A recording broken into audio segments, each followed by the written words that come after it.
Where are the plants?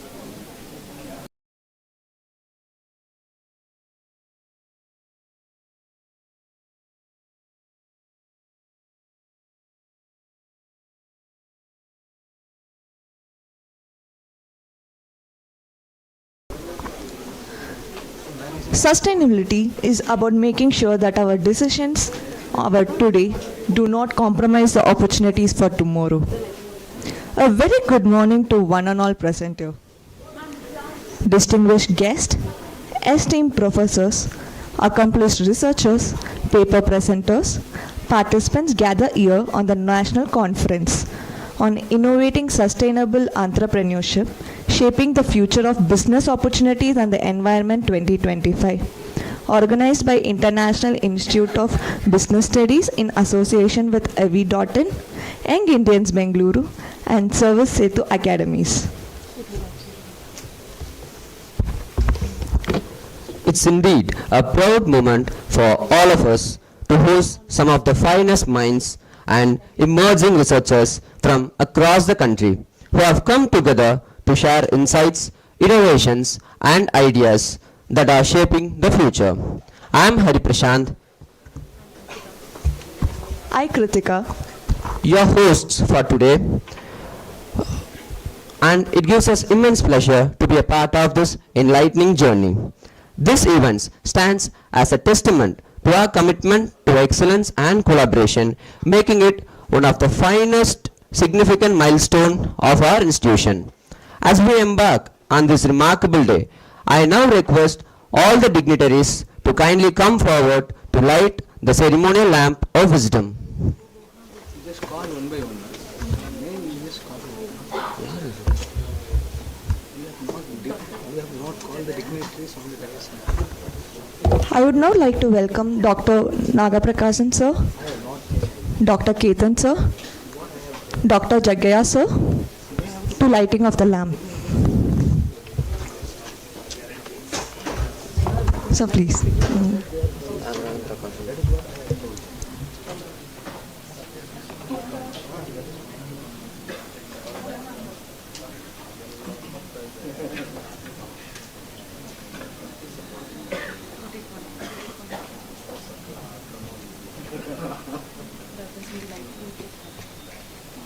Bring the around.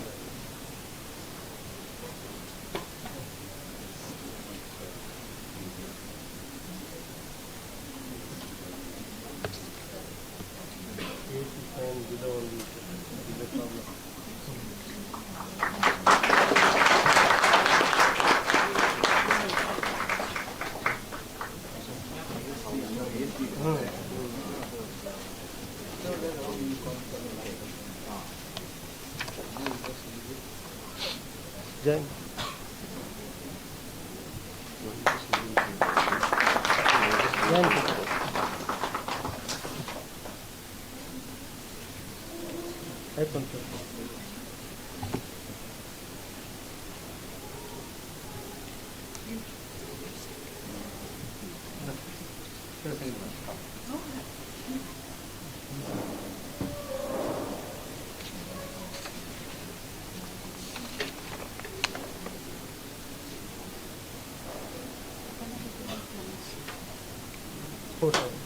Giant.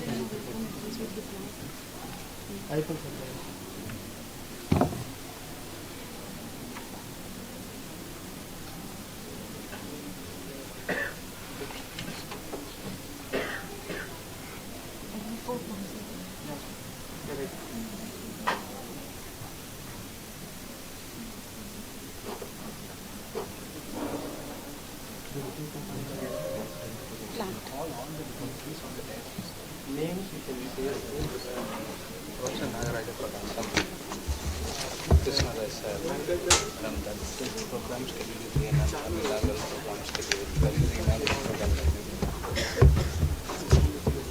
That is the inaugural. Dr. D. Jagaya. I now request our academic director, sir, Dr. T. Jagaya, to please come forward and take your seat on the dais. Professor Nagaraja Pradhan. I request Professor Nagaraja Prakasham sir to please come forward and please have your seat, sir. Krishna Raj. I request Dr. Krishna sir to please come on stage. Mr. Arun Kumar, Chair Entrepreneurship IIBS Bengaluru. Mr. Arun Kumar. And I also request Dr. Arun Kumar to please come on stage and take your seat. We welcome you with the plant. We would like to welcome you with a plant, sir.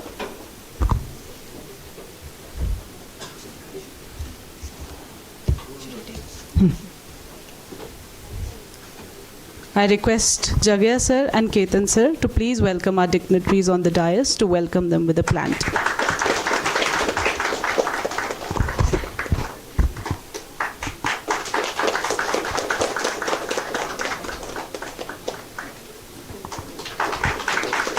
I request Ayyappan sir to please welcome Academic Director Jagaya sir on stage with a plant.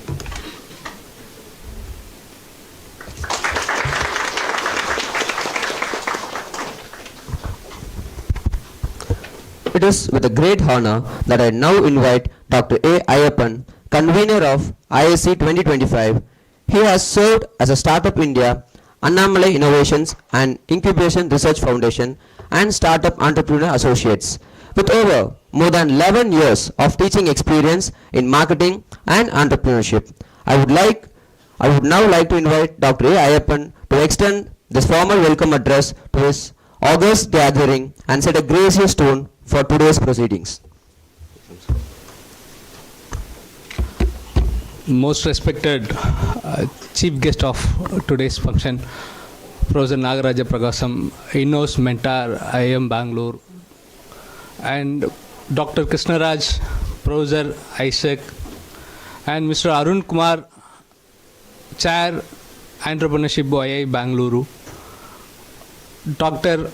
Tripuraneni Jagaya sir, Academic Director and Principal, International Institute of Business Studies, Dr. M. Ketan, Principal, PGDM, International Institute of Business Study, Dr. Chandan Chavadi, other delegates, startup founders, faculty members, my dear students.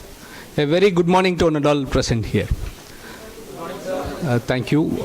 Today is a very great day because we are organizing 2-day national conference on Innovating Sustainable Entrepreneurship, a future opportunities for the business and environment. So we all talking about sustainability, we all talking about business, we all talking about entrepreneurship. India is the 4th largest economy in the entire world. We are the 3rd largest startup ecosystem in the entire world. We are one among the best country in the entire world, but still we lack many things. There are lot way to go. So that is the reason we have taken this particular topic, because in India we are the one of the top contributor for the plastic waste. We are the top contributor for the one of the top contributor for the carbon emission. So with that, we need to do something for the environmental also. So as a B school, we all teach how to make a profit. The same time, we have to teach how to make a profit with environment friendly. That is also we have to do. That is a need of the hour. So that is why International Institute of Business Study have chosen this particular topic. So we have to start a dialogue about this particular thing. So that is what we have started. So in this, Professor Nagaraja Prakasam, I wholeheartedly welcome Professor Nagaraja Prakasam sir for this 2-day national conference on innovating sustainable entrepreneurship. So he is a lighthouse for many startups, including me. So 15 years back, I have presented my startup idea with him. That is what I have started my journey in entrepreneurship. So we have started. So due to many reasons, we have closed that particular startup. After that, I have did my PhD in entrepreneurship. That is what my journey has started with entrepreneurship with Nagaraja Prakasam sir. So I wholeheartedly welcome you this two-day conference, sir. Then I extend my sincere welcome to Professor Dr. Krishna Raj, Professor Isaac, RBI Chair Professor. So he is one of the fine personality in terms of sustainability and rural development. So after his acceptance, this conference leads into the next level. So I extend my warm welcome to Dr. Krishna Raj sir. Then I sincerely welcome Mr. Arun Kumar, one of good friend of mine. So he is a chair entrepreneurship IIBS Bengaluru. So we have been associated with IIBS Bengaluru for last 2 years. So we have been lot of entrepreneurship and student-centric activities with the help of IIBS Bengaluru. So I wholeheartedly welcome you, sir. So I extend my sincere welcome to Chandan Chavadi sir, Dean Presidency Business School, Ms. Sivasangri, founder AR4 Tech, and other faculty members, and one more my good friend Subramanian is there. He is a founder of Lena Promoters. He came here for signing MOU, how he can take his startup into the next level in sustainable level. So we are not only discussing, we are implementing. So that is why we are having Lena Promoters here. So I extend my sincere welcome to Dr. M. Ketan, Principal PGDM. So I extend my sincere welcome to all the faculty members, all the participants, and my students from. So let us build a wonderful world with sustainability. So thank you so much for the opportunity. Looking forward to listen to you. Thank you so much.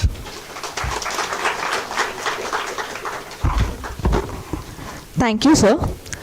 To enlighten us on this essence of today's theme and to set the intellectual tone for this conference, we are privileged to invite Dr. M. Ketan, Principal of PGDM, IIBS, a distinguished academician and marketing expert with over 13 years of teaching experience, 35 research publications, and several authored books. We would now like to invite Dr. M. Ketan to deliver the thematic address.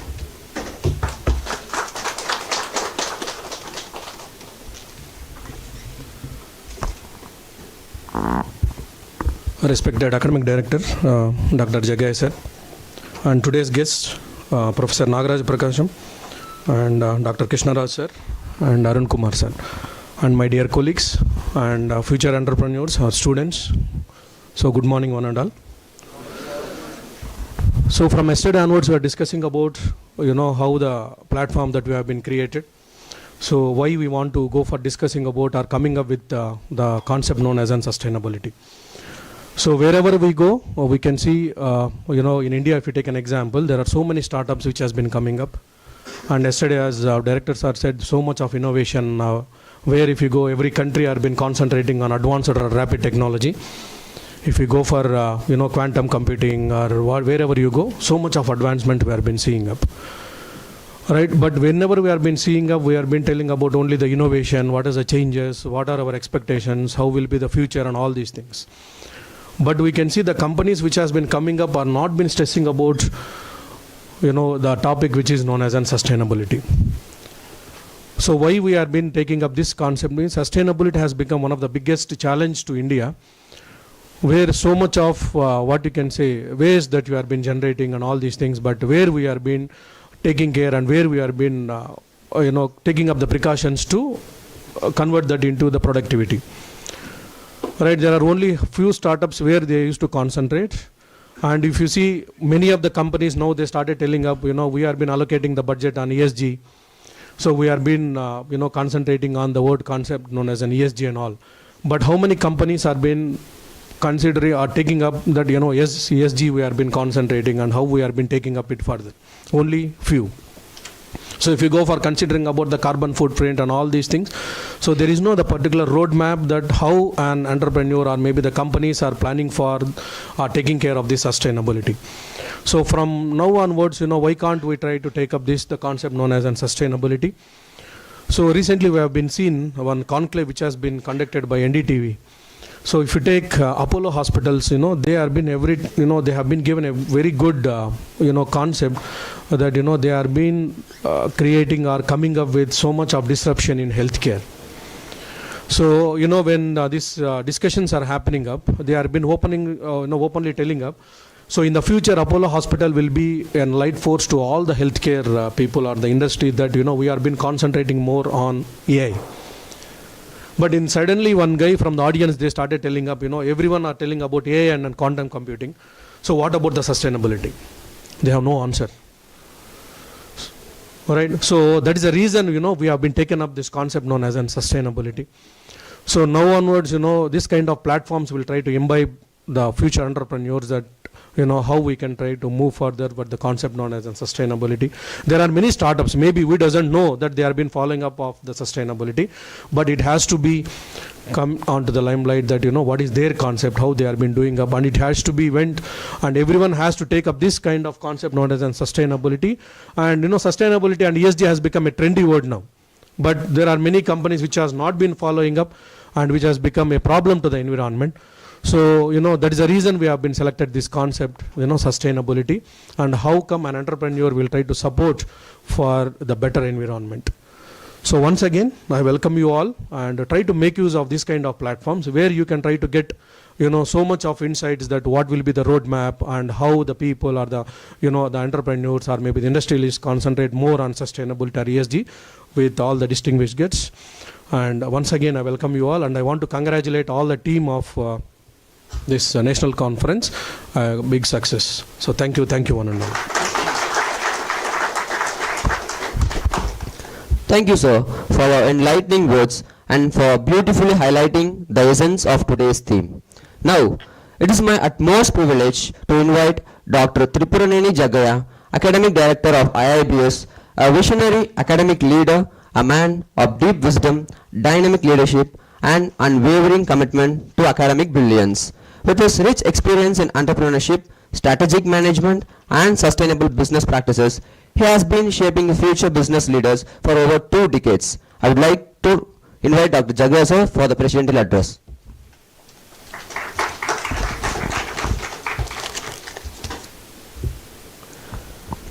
Respected today's chief guest, Gnana Prakasham sir, and Krishna Raj sir,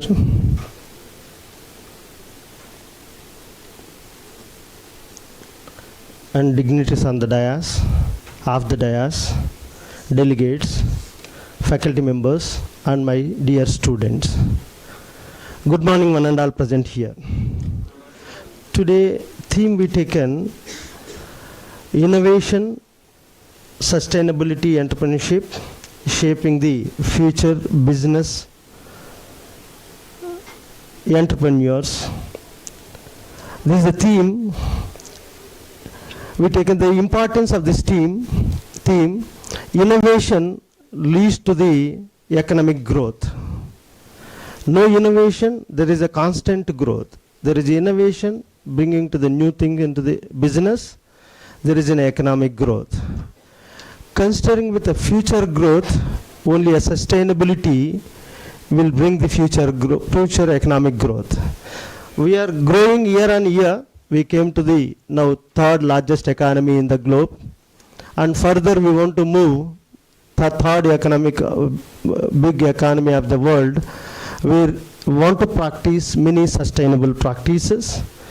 The main objectives is this conference. We can think about green innovation and circular economy models, renewable energy and adoption, social entrepreneurship, and sustainable supply chain management, digital sustainability, and net zero carbon emission. These are the main objectives of this conference we brought. And then the concern that the government of India initiations also we want to discuss and deliberate in this conference relating to the government initiations like Startup India, Make in India,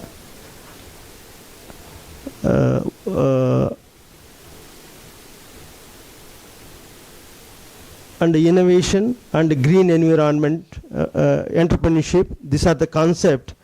India is coming, and Unnat Bharat Abhiyan, this also is a concept, Make in India concept.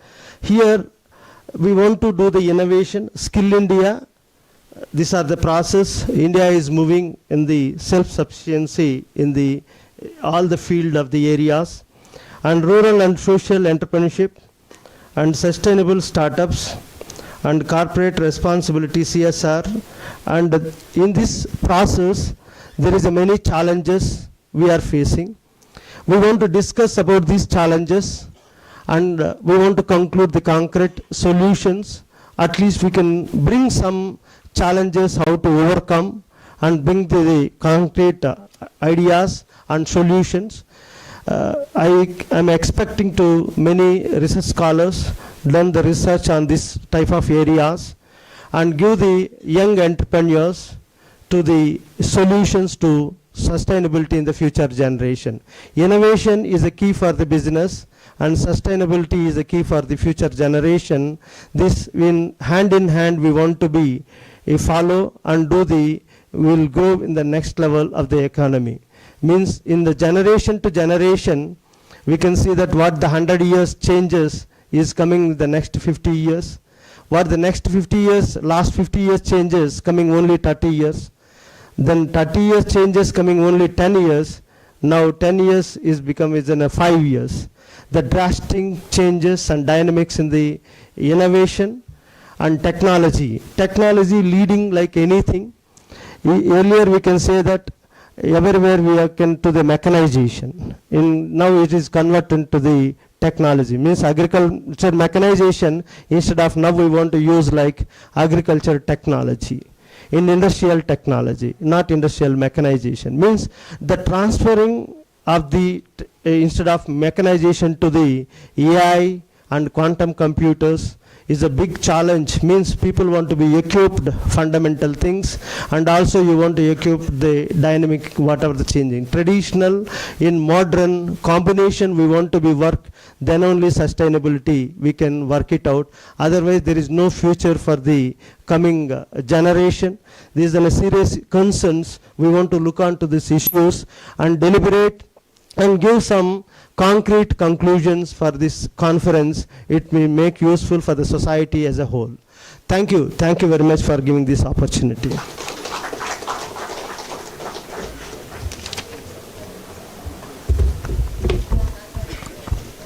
Thank you so much, sir, for your incredible insights. Entrepreneurship is the engine of change, and sustainable entrepreneurship is the consign. To share his invaluable insights on the theme from vision to venture, opportunities for sustainable entrepreneurship in the emerging economics, we are privileged to welcome Professor Nagaraja Prakasam, angel investor, mentor in residence at the NSRCEL, Indian Institute of Management, Bangalore, co-founder and chairman of Native Lead Foundation. With over 25 years of global and Indian experience, he has invested in numerous startups spanning architect, clean tech and social enterprise, and champions the mantra for you guys from Sir. Startups should focus on Indian strength, people, problem, tech. Sir, it is our honor to have you here with us today. We look forward to your insights. Great. Good morning, everyone. It's a nice topic on sustainability, but there is only topic, right? Everywhere people are talking about sustainability, not much happening. So this is where we need more action. I'll give you some examples of amazing people doing some action, but we need more action, not just talking about as well. Otherwise, you know about SDG? You know what is SDG? Yeah, okay. Which year we are supposed to achieve SDG? Which year? 25? 30, right? So 5 more years to go. Did we achieve? Nowhere. We are not there, right? The SDG used to be called, earlier called MDG, Millennium Development Goals. That means we are supposed to achieve that in year 2000. We did not do any progress, so they just say in the name, right? SDG. They borrowed 30 more years and now 25 years is almost done, we are nowhere there.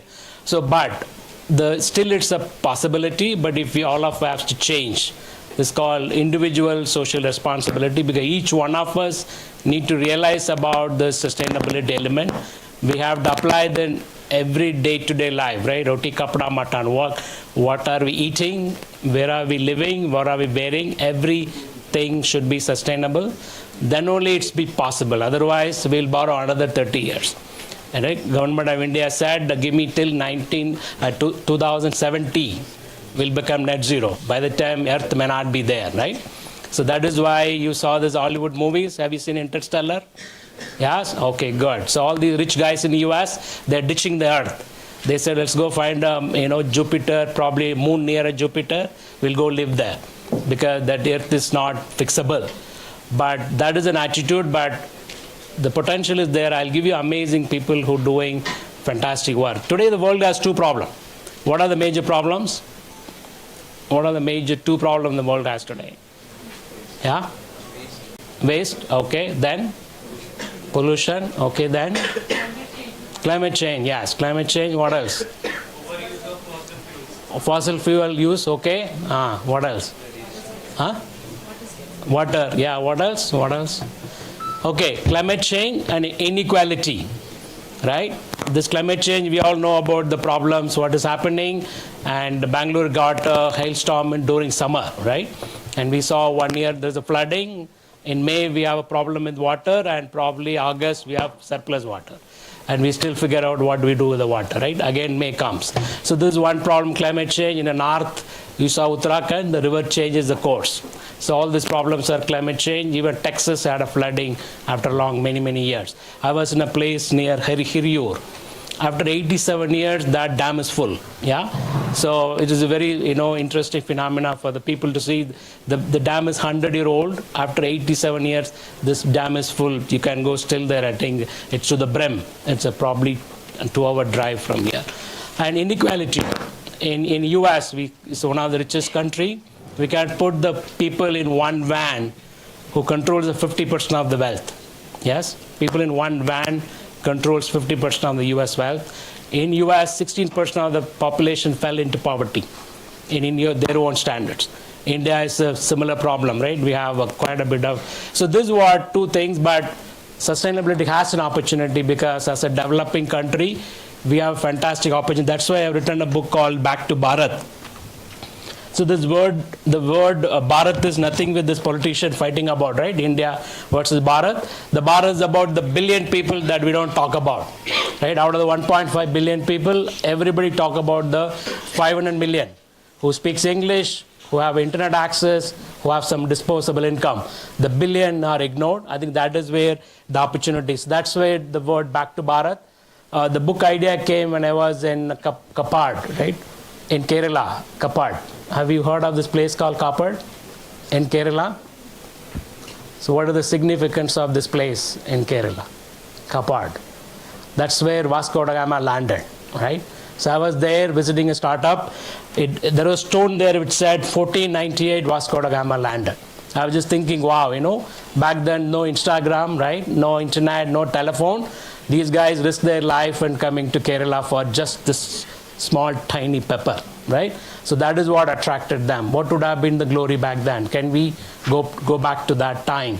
And till 1700s, India contributed 23% of world GDP. Today we are almost 3%. So can we go back to the glory? But when we go back just GDP alone, it's not going to cut it. We have to have, that's why the SDG. How many goals are there in SDG? How many goals? 17 goals, right? So if you look at the car, you cannot just see the performance of the car by the speedometer alone. You have multiple dials on the dashboard. All of them should be performing an optimal level for the car. Similarly, we can't just look at the GDP alone. We need to have all the 17 goals to be achieved. That's what another part of the Back to Bharat, this can Bharat give solution to the world's problem. I was in East Garo Hills in Meghalaya. They still follow this something called matriarchal society. What does that mean? The woman is the head of the house, and the eldest is the responsibility for the house. The youngest inherits the property. The men married into the women's house. they still follow that, right? Today, in one of the 17 goals is women empowerment. Tribals in India have been following that for thousands of years, right? So this is what about the Back to Bharat. The Bharat has solutions to this current world problem. And then they also do the Zoom cultivation. So they identify an area where that agriculture has been practiced for 5-6 years. After that, they leave the land fallow and go to the other part. The 5 years, the part they were cultivating, forest grows. This is called regenerative agriculture the Western world is talking about. We have these tribals, we call them as poor people. They are telling the world about how to live sustainably. So today Elon Musk, right? All of you know Elon Musk, yes? He makes $1 billion selling carbon credit. You know what is carbon credit? What is carbon credit? Yeah? What is carbon credit? So what is the reason for the climate change? Carbon, right? Carbon emission. So if somebody is not emitting and they can compare with the other ones who is emitting, this is a great time in the whole world. Somebody is doing good, getting celebrated, right? So Elon Musk makes $1 billion selling carbon credit because his factory is net zero. He has electric vehicles. So the GM and all the Fiat in Europe cannot meet the emission standards. They have to buy a carbon credit from him. So the bad people are not fining. They're giving a fine to the government. They are giving a fine to a good person. So that's a great time. But when Elon Musk makes $1.4 billion a year selling carbon credit, what about our weavers, right? There are 9 million weavers in the country. Many of the tribal, and again, these Garo Hills, they live a simple life. And, they build their own house, and there is probably one CFL lamp using the solar. That's about it. So can we calculate the carbon footprint of them? Your carbon footprint, mine, somebody living in New York and somebody living in London, they are rich. If carbon is a new goal, who is rich? US GDP, right? US GDP is almost $25 trillion, almost 7 times more than India's, yeah? But their carbon per capita emission is 6 times more than India. So this is what about celebrating the simple life that we had earlier, which we do not. We are aspiring to extravaganza, right? That is about the Back to Bharat, is can we learn from them? This is what the one startup is doing, right? This is sustainable fashion. No energy is utilized in making these products handmade. So now you're putting a device in the loom. It based on the location, it gets the geolocation. And then, there is a video is captured about that lady is making the product. There's a QR code woven in the fabric. You scan it, it'll tell you the whole story. Who did it, where it's coming from, even how much carbon that she is saving. So compared to all of you wearing, 100% what you're wearing, it's not sustainable. All of you, right? That means that we have to start looking at the individual sustainable responsibility, social response. Otherwise, we will have conference 2 days, just drink in some plastic bottles and then go home. Right? But if you start analyzing each and element, every part of what you are consuming, you have to reduce every part. Reduce, reuse, and then recycle. Then only the sustainability is possible. Otherwise, we'll just keep talking about it, that we'll just carry one cloth back to the grocery shop. My sustainability goal is done. The sari that person may be wearing is plastic. 90% of what you are wearing is plastic. How it's going to get recycled. Right? So this is what that we need to start looking at about individual social response. I'll give you some more ideas about, as an entrepreneur, how we are doing. This is about handloom. There are 2 entrepreneurs who are doing amazing work. In Bangalore, people talk about the waste, right? You know how much waste Bangalore produces? How much of waste we produce every day? Any idea? Just throw some numbers.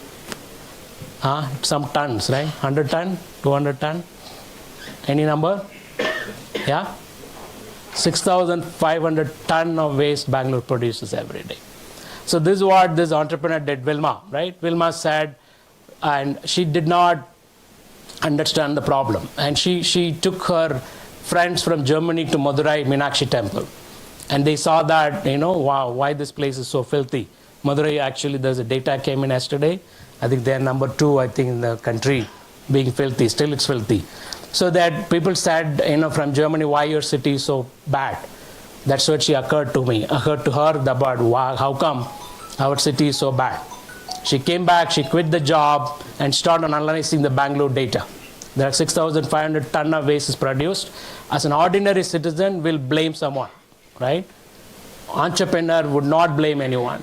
If there is a problem, there is a opportunity. That's what entrepreneurship is.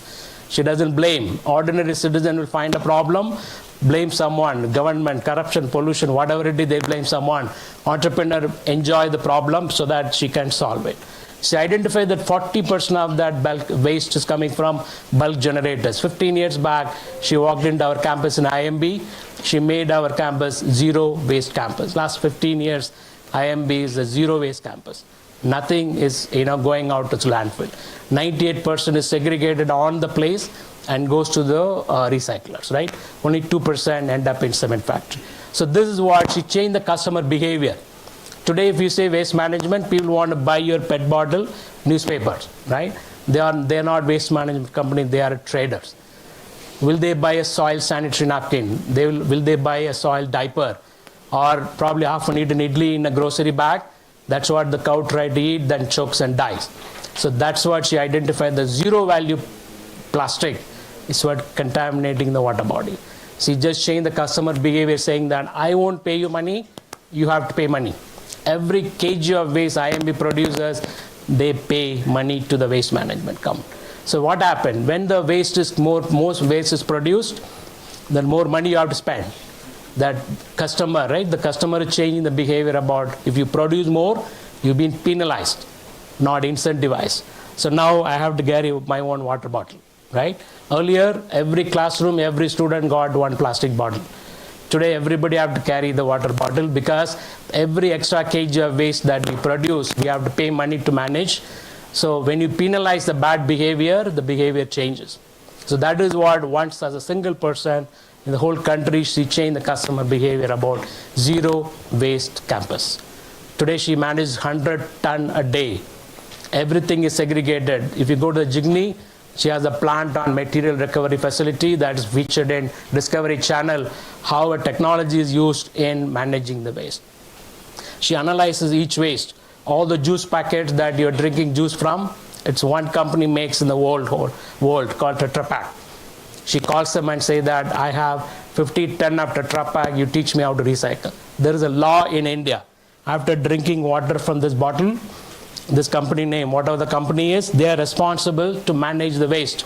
It's a law. Nobody follows that. She uses that extended producer responsibility law, tells Tetra Pak, you teach us how to recycle, I will give a credit to you. So that is what she does. She collects this PET bottle, she give credit to one of the companies so that they can fulfill their EPR standards and go tell the pollution board, I pulled this much amount of waste from the earth. So now Tetra Pak is recycled. There is a school made near Anandapur. The entire school roofing is a recycled Tetra Pak. Entire factory of Sahas in Banagatta Road is made in Tetra Pak, recycled Tetra Pak. So now she's analyzing your chip packets, right? All of you are eating the chip packet like crazy. These each one cannot be recycled. It's all end up in landfill. And she's working with some scientists about how do we recycle. Here like this, identify each and every waste, ensure that can be recycled. We just identified one startup in IIM, NSR cell. She's now able to put a solvent from your chip packets, the plastic comes out, right? So like this, the hundreds of opportunities for you to build a business around sustainability. These businesses are called triple bottom line. P&L, right? You know what is P&L? Yeah? No, P and L. Last statement. What is the first line is P&L? What is the first line in P&L? So omitted chapter, huh? What is the first line in P&L? Huh? What is that? Sales, yeah? What is the last line? Profit or loss, yeah, good. So that's what we measure a company today on top line and bottom line. Yes? So what is your revenue? What is your profit or loss? Now we're adding triple bottom line. You know what is triple bottom line? What is that? People, profit, and planet. Yeah, people, profit and planet. So Sahas is one of the triple bottom line company because she employs 200 rack pickers. These are all the people digging waste in the landfills. They have a dignified employment in the campuses. They're working, they get a minimum wages, they get all the benefits. So she refused to put a lot of technology there as well, right? Because we want to ensure that there are no wreck pickers in the city. So that is what the people part. Planet part, 100 ton of waste is being saved every day. This is about triple bottom line. That is what today, triple bottom line is what someone mentioned about ESG. You know what is ESG? Correct. So now you're all going to be probably working in some corporates, or you could start a company. So if you're in a corporate, you are watched under ESG. But if you start a startup under triple bottom line, today's startup could be a tomorrow corporate. You don't need a separate ESG because you're already from day one, you're working on triple bottom line. That is what today, whether you're a corporate or a startup, you need to start looking about the environment, people. That is what important. Even big corporates are measured. So I have another startup investment company called Solaron. We monitored 1,000 stocks listed in New York Stock Exchange. One report this company puts out sitting in Koramangala will bring down the stock price of $1 billion company. Right? There's one day Nike price went down because the report said that there is a fire in the Bangladesh factory. Even Nike has no clue why there is a fire in Bangladesh factory. My shares goes down because 7 layers now that factory was making Nike's product. Even Nike had no clue that because they outsource, it can end up in some sweatshop. So now, because of the ESG, every big corporate need to watch out their supply chain. I thought probably you have a session on sustainable supply chain as well, that every corporate now need to watch out where their produce is coming from, whether it is making or not. If you look at this Coimbatore belt, everybody talk about azo-free dye. It does not mean that suddenly every business in Coimbatore woke up and say, we are going to become sustainable. No. The buyers in Europe want their clothes to be made without any harmful chemicals to the planet. So now the customers are creating this awareness. They are asking, so every rupee you are spending, it's owed on sustainability. What are you using this 1 rupee for? You're buying this some cheap plastic product, or you're going to spend a little more, get a cotton or some other product which could be biodegradable. The choice is yours. That's an opportunity you have. Whether you're going to become a business leader, ESG will be coming after you. If you start a startup, you have to be a triple bottom line. As an individual consumer, if 70% of every consumer in the world think responsibly about what they buy, how they reuse, how they recycle, 70% of the greenhouse gases will be eliminated. So the choice is with us. We don't need to put a conference and find someone to solve it. You are all the one, everybody in the room need to change to solve the problem. Thank you very much. Bye.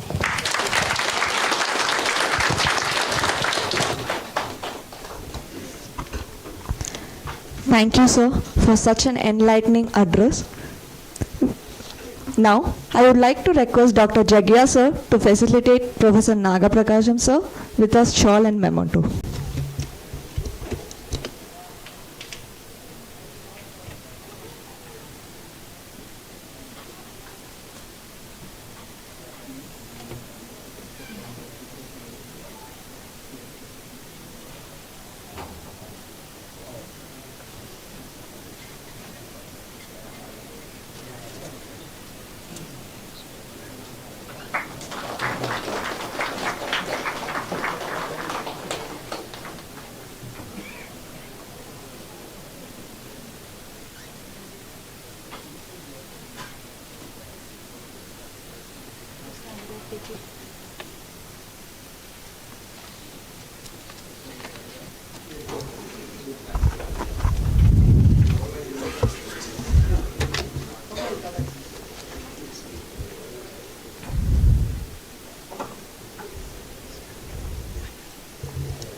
There is a book called Back to Bharat, which is written by Professor Nagaraja Prakasam.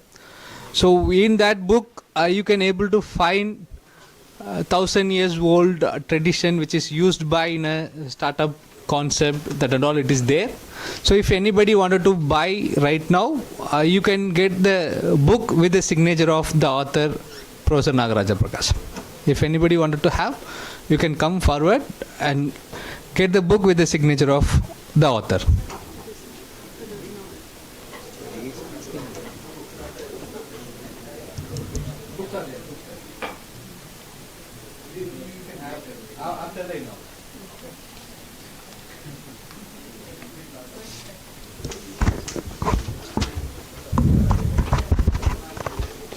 Now, it gives me immense pleasure to introduce our distinguished speaker, Dr. Krishna Raja sir, RBI Chairperson, Professor in Charge, Center of Economic Studies and Policy, Institute of Social and Economic Change, Bengaluru. A recipient of Karnataka State Environment Award 2024-2025, he has advised the Government of India, Karnataka, and the Asian Development Bank on the environmental and economic policies. His impactful research on climate change, sustainable development, and inclusive growth has earned international recognition, including invitations to G20 and Niti Aayog. I now invite Sir to deliver the keynote address.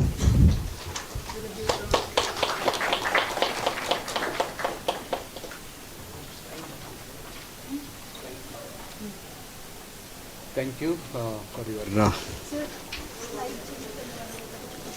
Good morning, one and all. Thank you, IIBS, for having me here. All the dignitaries on the dais and off the dais, all the students and others. It is a great pleasure to address you on this international seminar on Innovating Sustainable Entrepreneurship, Shaping the Future of Business Opportunities and Environment. Already the keynote speaker, Nagaraj Prakasham, has elaborated in detail what is sustainable development and what are the sustainable developmental goals to be achieved and everything. And also he did mention one thing which is I am going to elaborate, the climate change and growing income inequalities. So these are the two issues we need to seriously think, but they can also be considered as an opportunity for the economic growth in India. Being a professor of economics, how many students are here from economics background? Can you raise your hands? Only 2, 3, 4. Okay, then I may fail in my presentation. Let me see. Okay, but they are not raising their hands. Okay, it's good. Okay, if you look at the current scenario, someone is changing this one slide.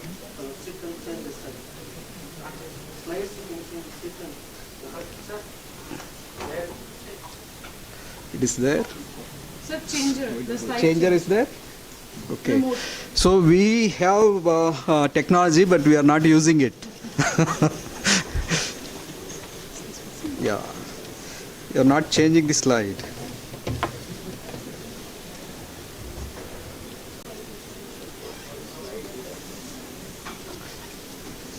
Make it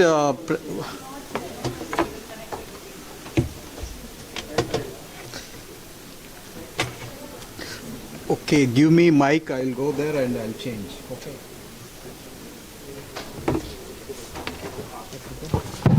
It is there already, I think.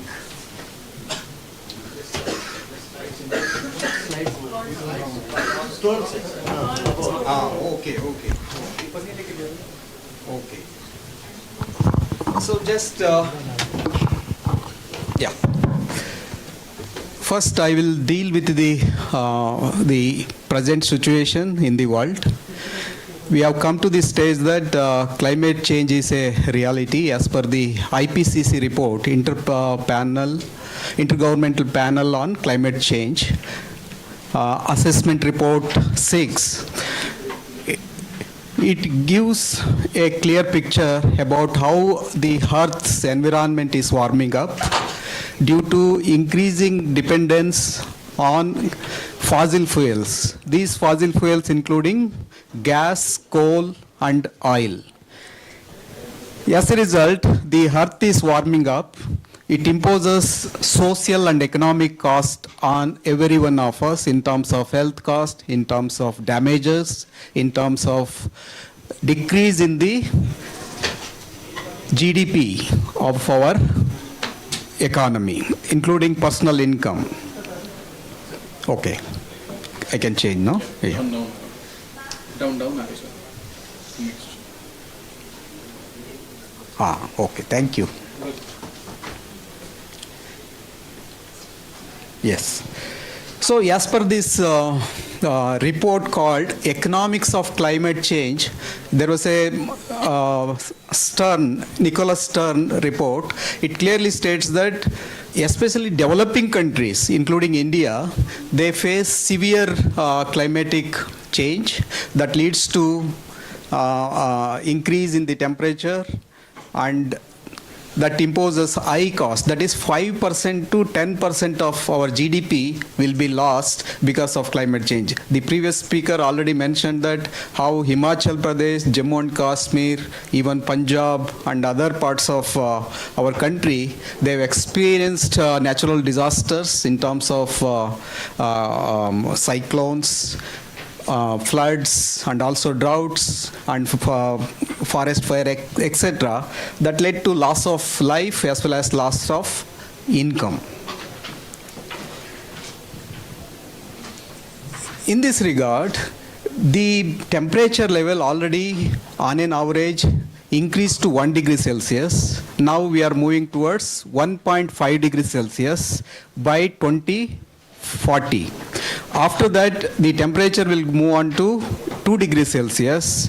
So if the temperature at this level, we are not in a position to adapt to the temperature, then if it moves to 1.5 degree, there will be lots of damages and increasing events of disasters. That imposes high cost on us. We lose the job, we lose the economic activities in terms of production, and this creates more uncertainty, risks and uncertainty. Therefore, why people are coming and talking about climate change is that the investment will be having lots of risks and uncertainty. Therefore, the business people are also worried, corporates are also worried, and everyone is worried because earlier speaker he spoke about profit, isn't it? That matters for every one of us. Why this climate change?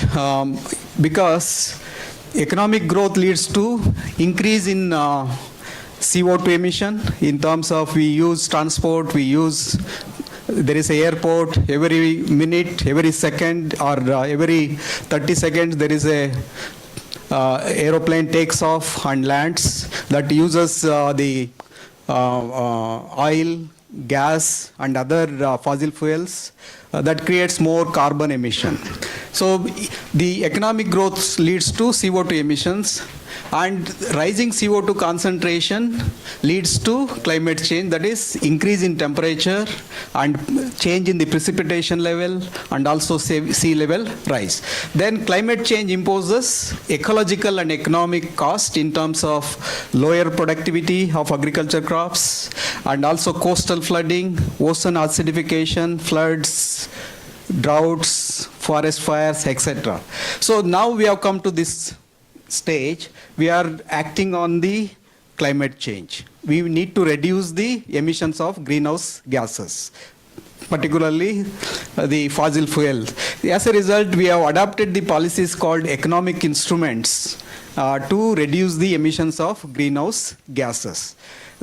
We have cap and trade, carbon credits, he has mentioned, and regulations, etc.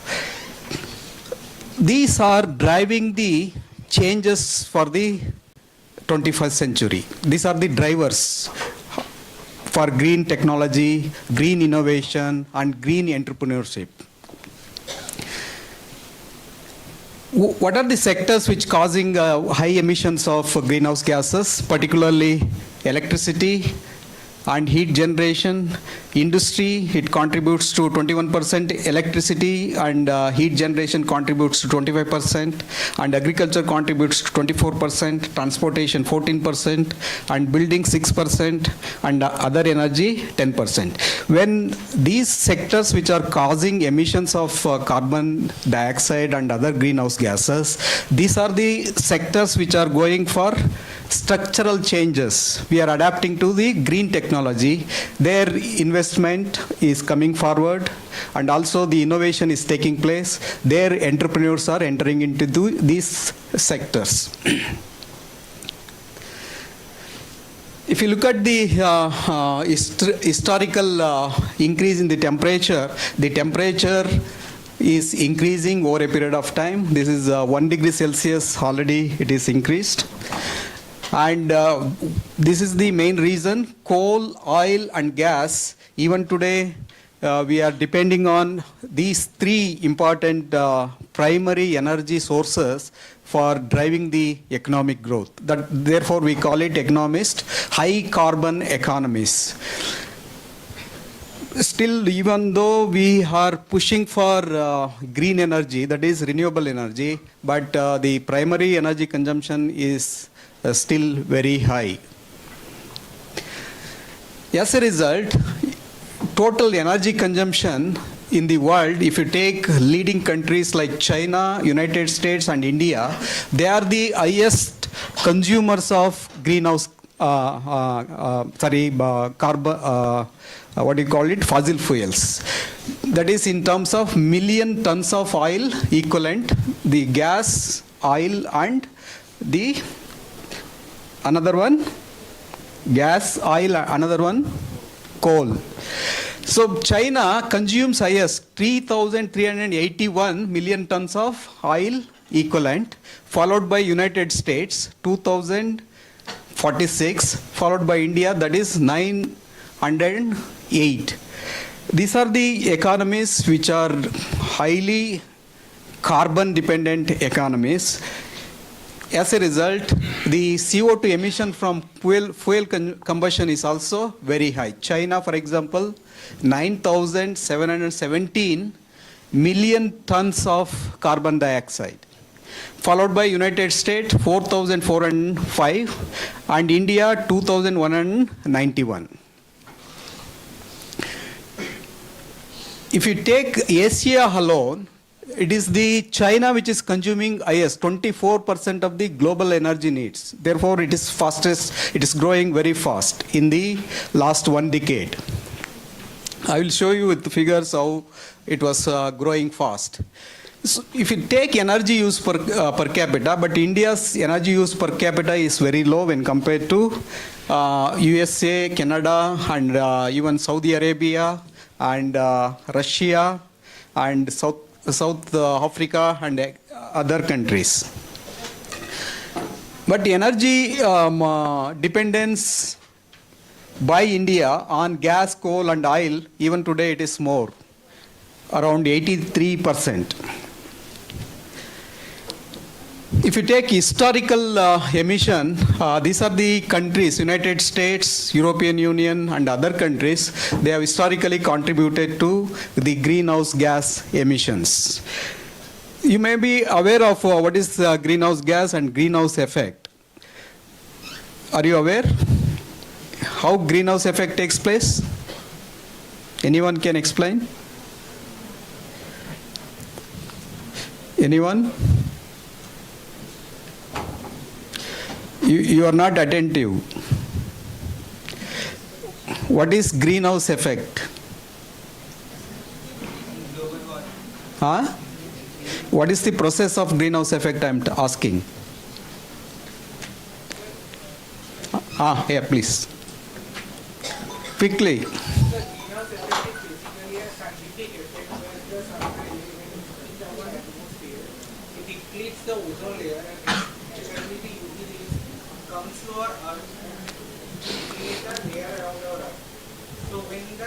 Carbon dioxide and the greenhouse gases emerges will revert back to Earth. Naturally, it will increase the temperature by 1 degree. Yeah, please be seated. I'll explain in simple words. We receive energy from the sun. So that energy is called as short wave energy. It means that it penetrates at a higher speed, isn't it? It comes at a higher speed. So when we receive energy, earth warms up. What is the temperature in the morning? On an average year? Temperature? 18 to 20 degrees Celsius. Afternoon? 20 to 25. Okay. So around 3 o'clock it may be around 30, isn't it? It means that earth absorbs the energy from the sun and it warms up. And you know that photosynthesis all will take place, food production by the plants. And we also need energy to survive on this earth. A part of the energy after warming up goes back to atmosphere. That is called stratosphere, towards stratosphere. So the incoming energy is considered as short wave energy. The outgoing energy is called as long wave energy because it is weaker. Earth warms up, a part of the energy goes back. When energy goes back, there should not be any hindrance. The incoming energy and outgoing energy, there should be free movement.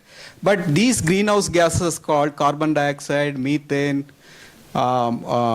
HFCs and others, they are stranded in the stratosphere. They absorb this outgoing energy and they push back towards the earth. As a result, the earth is warming up day by day. So this is the process. It is equivalent to greenhouse we use by the scientists use to grow some plants. So this is the process you should understand. So historically, these are the countries, especially United States, European countries, they contributed to emission of greenhouse gases and they are concentrated on the earth. So even though we are taking several policy measures including net zero emission by India and other countries as per the conference of parties, it was started way back in 1995 in Germany, and now we are going to have a 30th conference of parties, but still we are not in a position to address this issue. The only way the countries are addressing this issue is through the technology, that is technology in terms of green technology, bringing EVs, bringing solar energy and also some extent wind energy. These are the way we are addressing this problem of climate change.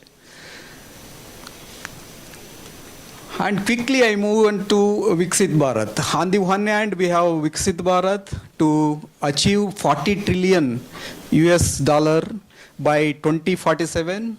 On the other hand, we have net zero emission by 2020.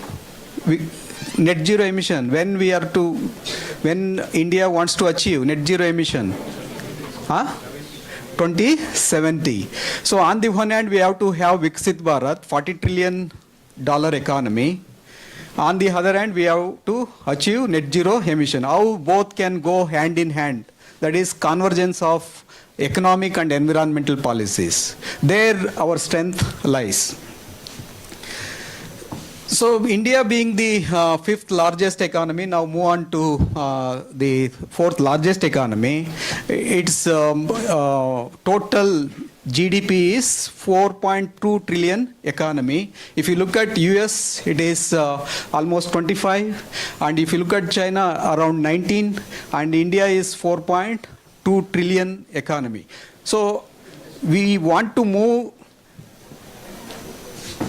to 40 trillion economy. How much development we need to achieve? Even though it is impossible, but we are this way, we are trying to achieve a high economic growth by 2047. If you look at the recent classification of the countries of the world, India is a lower middle income country.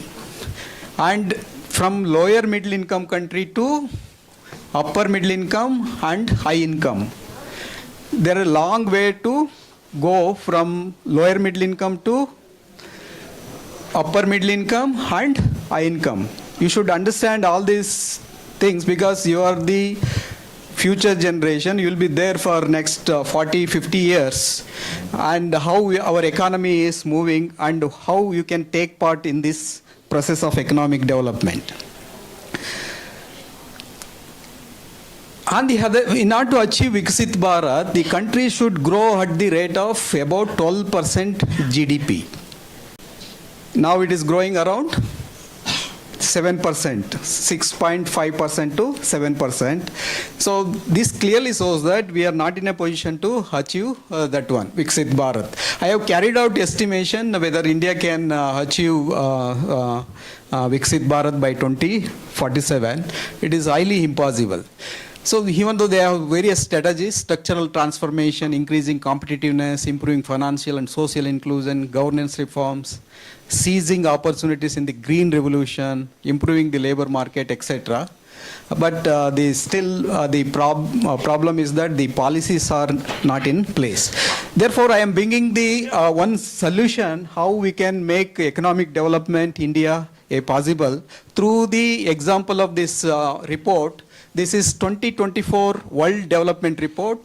The title is that the middle income trap, whether countries can escape from the middle income. I have defined the economies, low income. What is the economies? I have explained already. Lower middle income, and higher middle income countries. So this report talks about the middle income trap. So countries, some of the countries cannot escape from the middle income trap. It is the same in the case of individuals. We can't escape from the middle income trap. So what it says that, so in order to avoid middle income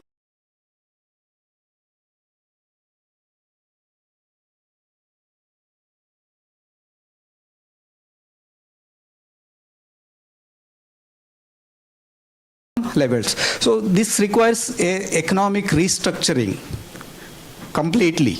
Then only country can escape, just like take off. How a country can take off unless it restructures its economy. Therefore, many economists have suggested growth strategies to avoid middle income trap. What are these growth strategies? The report draws an idea from Schumpeterian. Schumpeterian is Schumpeter was a great economist. He talks about creative destruction. Creative destruction is that every moment the old technology dies, new technology arises. So there we need to adapt to the new technology. Otherwise we can't adapt to this world that is 21st century. So every moment a old technology dies and new technology arises. So the report states that three factors work as a miracle for economic development. One is that investment, infusion of new technology, and third one is innovation. These are the ways a country can escape from the middle income trap. So each shift requires new mix of policies, result in increasingly dynamic enterprises, an increasingly productive workforce, and an increasingly energy efficient economy. These are the three sectors where policy needs to be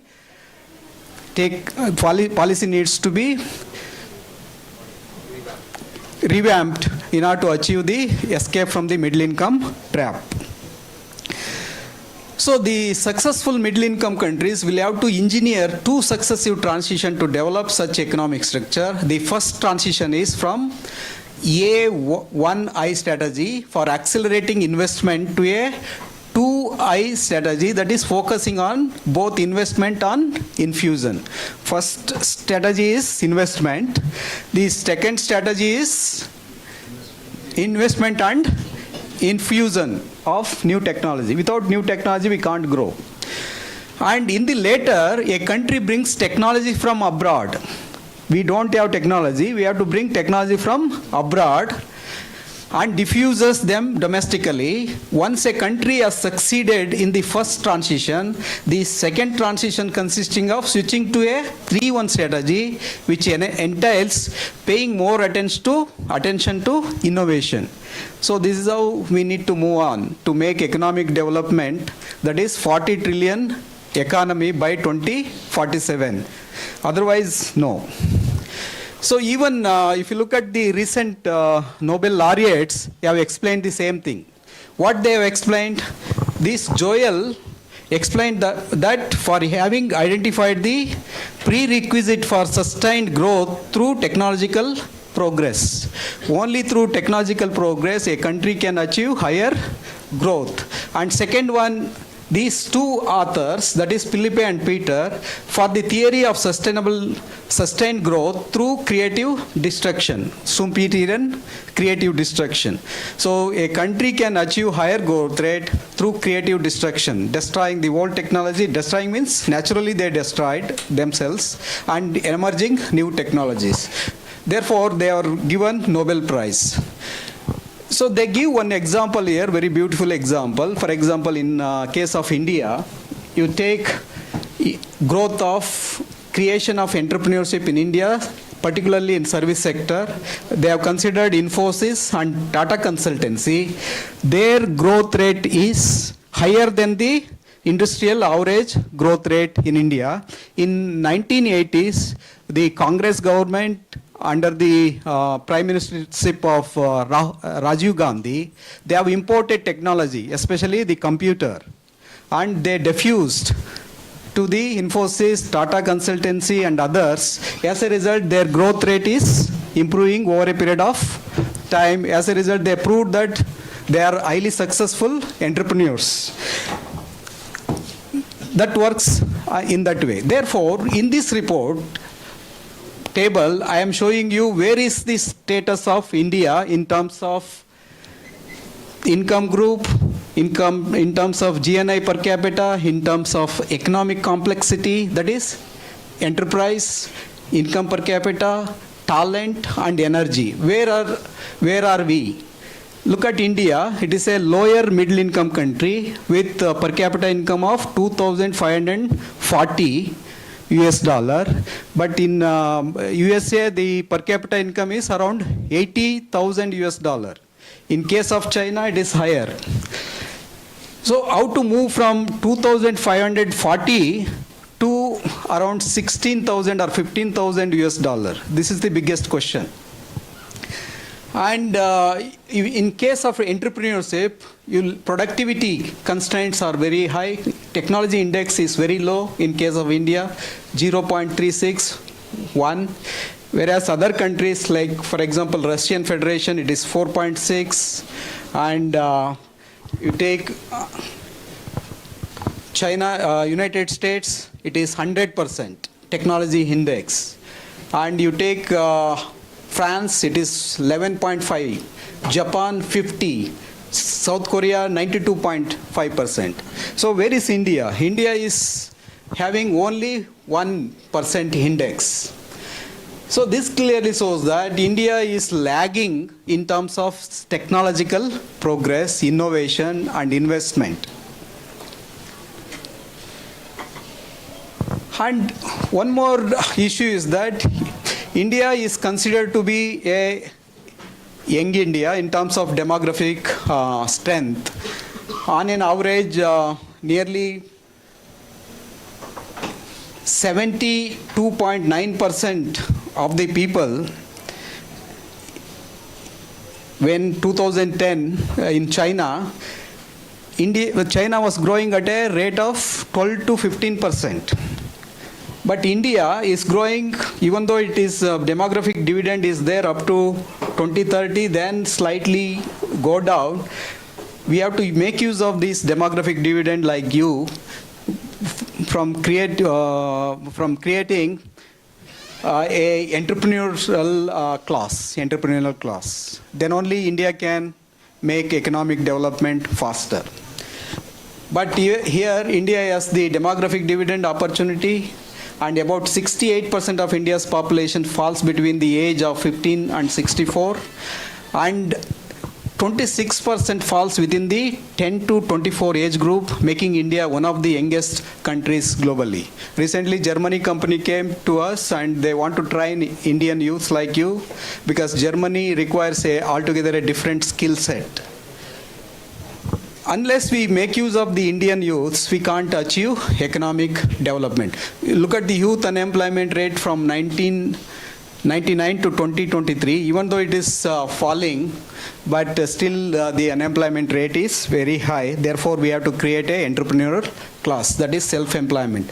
But the issue is that the fundamental problem is that our research and development expenditure is 0.64, which is very lowest, that cannot create any innovation, new technology or research and development.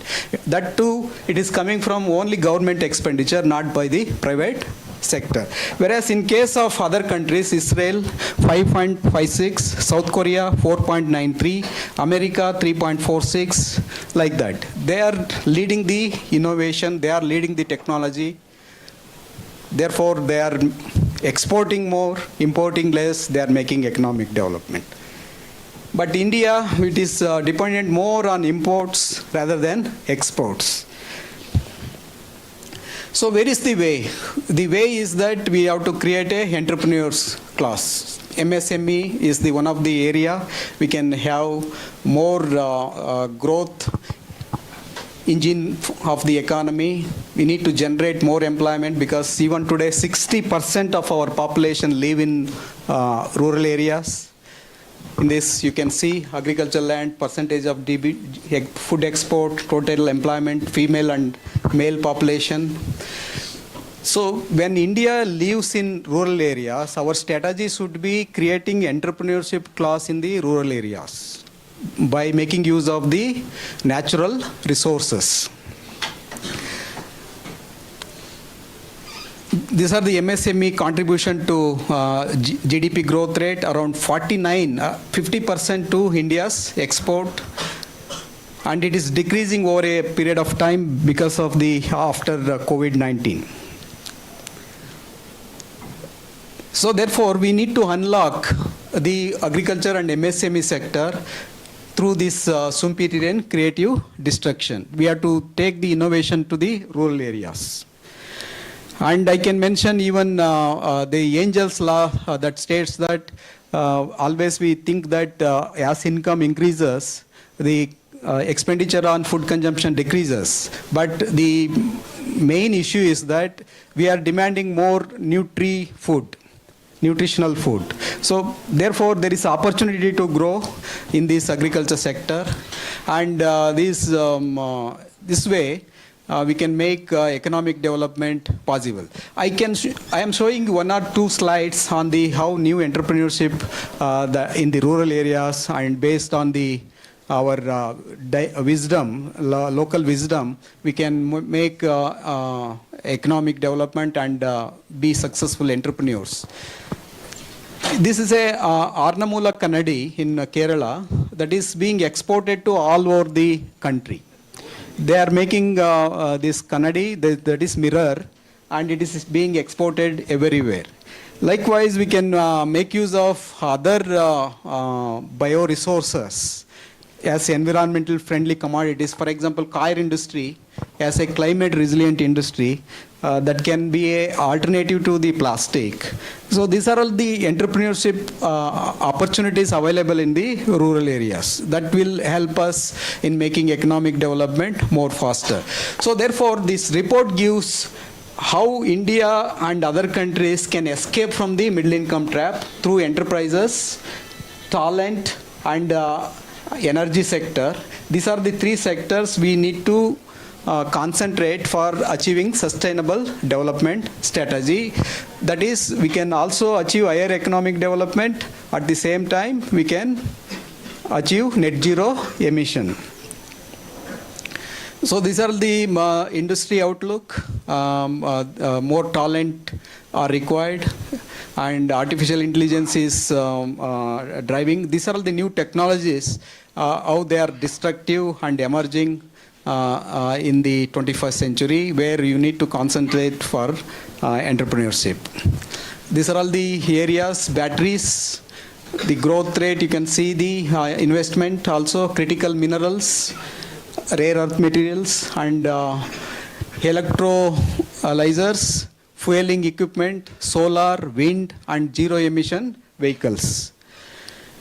So the policy suggestion is that creating entrepreneurial communities in the region, in India, is more important to achieve higher, that is Viksit Bharat, at the same time net zero emission, orient the culture of rural people and places towards entrepreneurship zeal ecosystem, and fostering public policy environment leading to investment in entrepreneurship development, climate resilient agriculture with promotion of new cereals with production incentives to entrepreneurs is needed. Basically, I propose we need to invest on youths like you. So they have to be given free or 0% interest rate loans. They can start up with a new industry or any entrepreneurship. That will help the handholding of youths that can contribute to economic development of the country. So India should turn into importing from technology from other countries to export technology to other countries. For example, if you look at South Korea is a small country. In 1960s, it was a poorer than India. Now it is a emerging developed country because of its innovation, technology, and entrepreneurship. They sent a few people to Japan to produce the electronics, especially TV, and also car manufacturing. So they came back after the training, and the government has given lots of incentive and land and everything. As a result, the South Korea is the leading exporter in terms of cars. For example, Hyundai, Kia, and the TV, Samsung, and LG, and other products. But India, tell me one product which is globally marketed. So this is how we need to grow. Germany, for example, it is a small country but still exports more. Airbus, etc. In this way, we need to invest more on youths and invest on technology, invest on innovation. Then only we can make sustainable development possible through destruction of old technology with the emergence of new technology. I stop here. Thank you. So I provided all the evidences for your consumption. You take the call. Okay. Thank you, sir, for your incredible insights today. Now I request Dr. M. Ketan, sir, and Dr. Ayappan, sir, to kindly felicitate Dr. Krishnaraja, sir, with a shawl and a memento.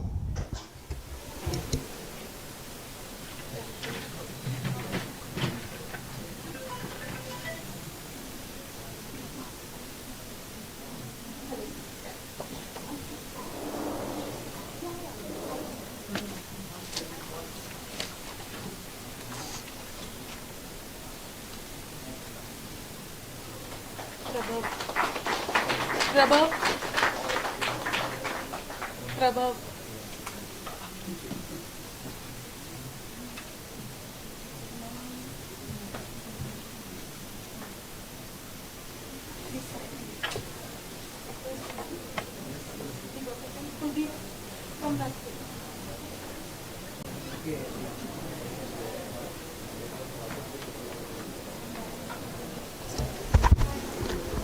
It's my honor to invite Mr. Arun Kumar Krishnan, Director of Shinhoi Advisory Service Private Limited, and a leading expert in governance, risk, compliances, ESG, and strategic advisory.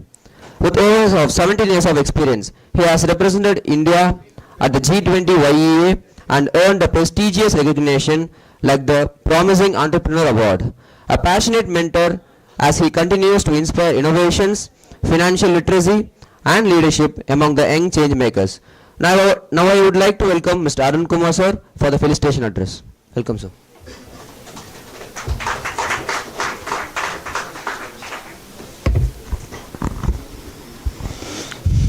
Yeah. So, good morning, everyone. Thank you for patiently hearing to the topic. And this is a very important topic, and it aligns with young Indians, the projects that we work upon, climate change and entrepreneurship. Entrepreneurship has been a flagship project for II Bengaluru. We have been doing it for the past 20 years, advocating for students to take up entrepreneurship as a profession. And this year we are entering into the 14th edition of Entrepreneurship Summit. And climate change is another important project for us. We have been working on climate change since 2016. We have taken it up as a project in 2016, advocating and creating actions around it through students at grassroots levels. And in fact, recently we had a national participation of colleges where we conducted a competition by student-led ideas to come across 3 key problems. One was solving the e-waste problem, another was the offsetting urban temperature, and the third was water conservation and pond regeneration. There was participation from across 55 cities. Almost 250 colleges participated in this competition, and a few of the colleges from Bangalore also participated. In fact, IIBS was one of the participants of the program. The ideas that we got, the ideas that the students brought in, it gives a very positive tone towards climate change on what India is moving towards. The students, the ideas that you have generated, the ideas the various other college students have generated are extremely brilliant. What platforms like these conferences or platforms like YI can provide you is the ability to implement those ideas and the scalability of it. We have our Bangalore members who are doing sustainable businesses. In fact, one of the speakers today runs a bio-briquette company which manufactures briquettes which are produced with agricultural waste. We have a company that is producing reusable sanitary pads. Sanitary pads accumulate one of the largest waste across the globe. So reusable sanitary pads, which we have almost distributed close to 2,500 women this year in Bangalore itself. So that creates a lot more sustainable environment, and this, they're doing it as a business. It has become profitable. These are some of the examples. And last year at a national level, we have been driving for creation of Miyawaki forests. We have almost had cities that have created 3 lakh square feet of Miyawaki forest. Durg, this was a Durg in a city. They have created 3 lakh square kilometers of the Miyawaki forest. And in Bangalore also we have taken such initiatives. We have been driving for the urban forestry, creation of green zones, and we have encouraged not only our members but also the college students who have taken this as a step, gone ahead with the plantation drives, gone ahead and done the pond lake regeneration projects or lake cleaning projects as well. And last year I remember we have raised some external funds and contributed towards regeneration of water bodies in the rural Karnataka. So these are some of the actions that as a part of YI we try and do, so that it encourages system, it creates awareness around why these things are important. And I can give you an example of larger organizations which have taken up sustainable practices, like say their factories, or they've made their factories completely net zero, and they've turned profitable also. Last month we had a conference, in fact, in Mumbai, and this was related to ESG, where one of the CFOs of Mahindra & Mahindra vehicles was talking about how their factories have become net zero, and because of that their company's profits have increased dramatically. And similarly, we did a conference just last month. We did a conference on ESG, best practices around ESG that companies are adopting, and we created it as a competition, and did not believe some of the larger organizations which have integrated small practices that could lead to less carbon emissions, or that could propel the net zero within their factories, or in fact the scope 2. In fact, when I say scope 2, it is about the supply chains. We have seen a dramatic change, dramatic shift by the organizations adopting these practices. And there are organizations like Bosch. These are all large manufacturing organizations I'm talking about. And so that has led to a drastic change. And at a policy level, if we talk about, the government also has started incentivizing companies that are coming up with focus on sustainable development or focus on climate change as a prerogative. We have the BRSR reporting, which has become mandated for the top 1,000 companies in India. It has around 150 parameters under which every company, the top 1,000 companies, have to report, which includes all the sustainable development goals that are mentioned. So if you're looking out as an opportunity, not just towards entrepreneurship, there are multiple opportunities in the sustainability division also. We have members who have started investing into green funds. In fact, the governments have started mandating the venture capitalists to invest into green funds as well. So these kind of conferences, this is a very good practice. These kind of conferences will create awareness in the young minds. I think, as the professor said previously, the innovation in the future has to come from that side of the table. You guys are the ones who are going to innovate. We are not going to innovate something new. You are the people who are going to innovate. So I say that go research about it, read about it, understand why it is important, at what policy levels government is incentivizing the steps that you are going to take towards promoting sustainable entrepreneurship. So with this, I concluded. Thank you so much, and much appreciated.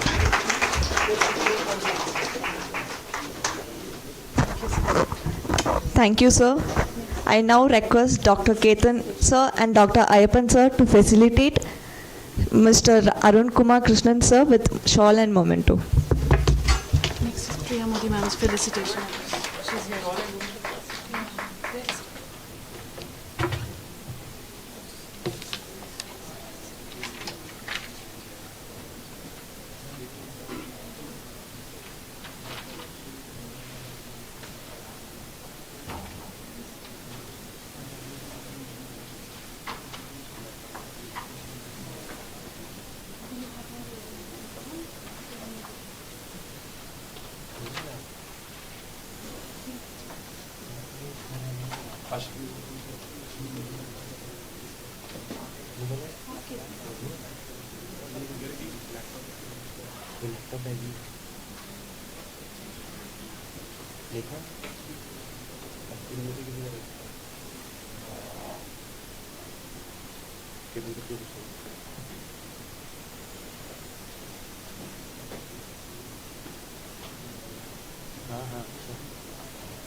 It is my honor to invite Ms. Priya Modi, Chair IIBS Bengaluru, Young Indians Bengaluru, Business Strategist, Director Modi Group, Restaurateur, Entrepreneur, and a leadership and growth consultant as well.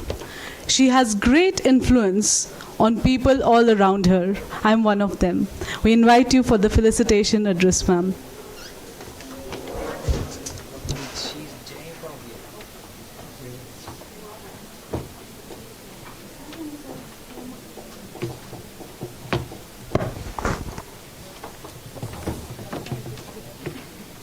It is our... Sorry for the confusion. It is our pleasure to invite Dr. Arun Kumar A., convener of ISC 2025. Sir has over 11 years of teaching, research and industry experience. With a PhD in behavioral finance, his research bridges a marketing, HR and finance through the lens of behavioral science. He has published extensively and organized international conferences, inspiring innovations and insights in the field. I would now like to invite Mr. Arun Kumar A. Sir to deliver the vote of thanks.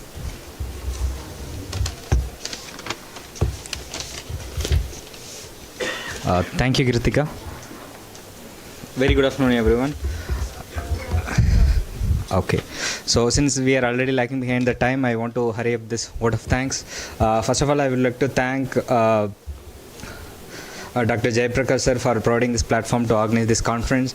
And then I would like to give a special appreciation for our keynote speakers, Professor Nagaraja Prakasam sir and Dr. Krishnaraj sir for his thought-provoking lectures. And then I would like to extend my sincere thanks to Mr. Arun Kumar Chair, IIBS Bengaluru, for delivering this felicitation address.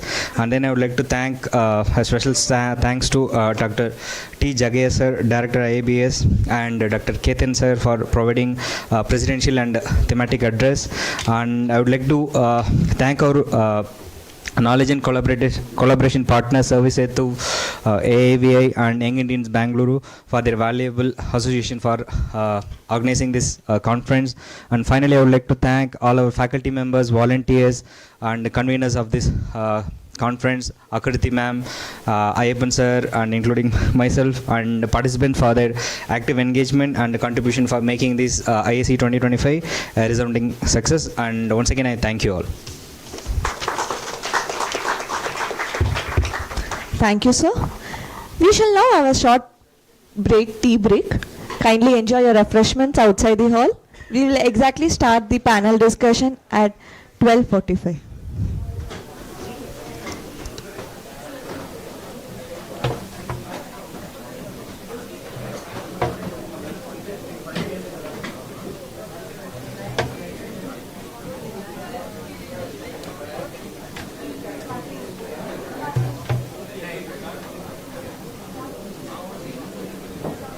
Starting with the panel discussion on the topic, Entrepreneurship as Education, Cultivating Entrepreneurial Mindset in the Business School.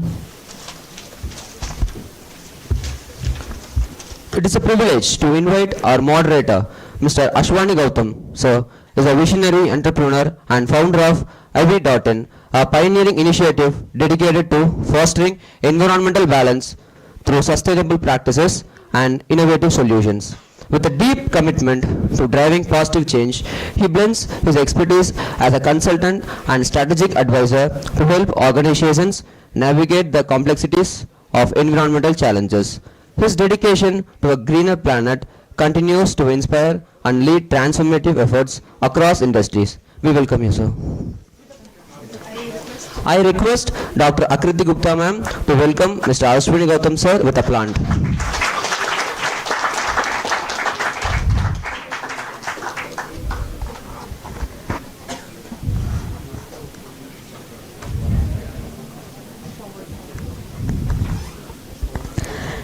Now we have Dr. M. Nirmala ma'am, distinguished panelist for today, chairperson and associate professor at Canara Bank School of Management Studies, Bengaluru City University, with over 24 years of academic excellence and has presented research at Oxford University and authored influential books and papers. Her honor includes the Women Achievers Award, Best Teacher Award, and Reflect.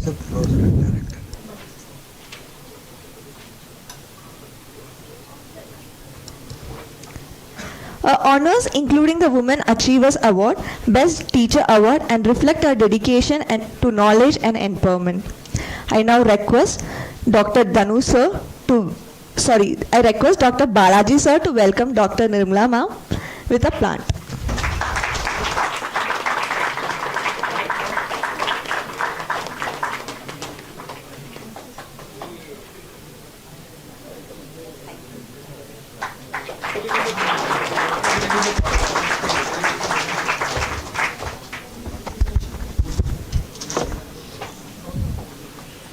Dr. Trupra Shankar, Professor and Dean, School of Commerce and Management Studies, Dayananda Sagar University, and alumnus of Indian Institute of Management, Bangalore, and PhD holder from the University of Mysore. He brings over 2 decades of corporate excellence across diverse industries. A passionate mentor and research in marketing, CSR, and entrepreneurship, he continues to inspire and guide young minds towards innovation and leadership. I request Dr. Satish sir to welcome Dr. Trupra Shankar sir with a plant.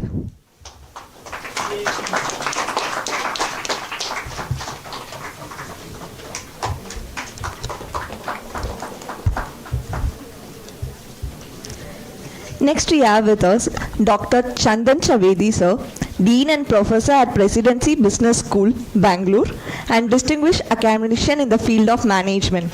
With over 48 research papers, 12 book chapters, and ICSSR funded projects. He has made significant contribution to academia and policy research. I would now request Dr. Danu sir to welcome Dr. Chandan Chavedi sir with a plant.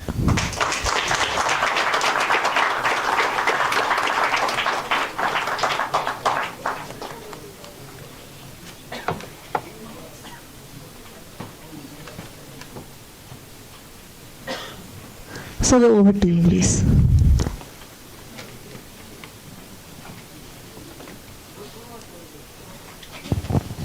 Hello.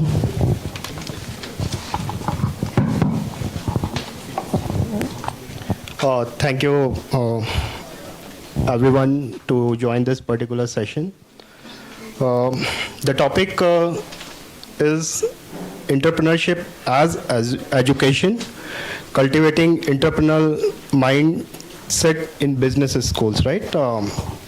So welcome to today's session on entrepreneurship as education, cultivating entrepreneurial mindset in business schools. It's privileged to gather with such a dynamic group of thinkers, educators, and change makers to explore the topic that's not just timely, but a very transformative.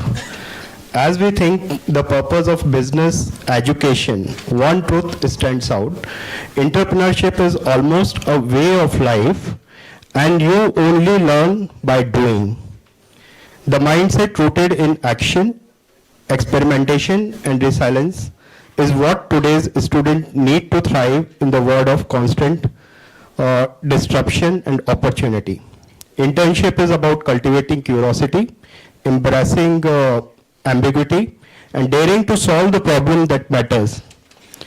As the saying goes, show me a person who never made a mistake, and I will show you a person who never did anything. So today we explore how business schools can move beyond textbooks and case studies to foster real-world innovation.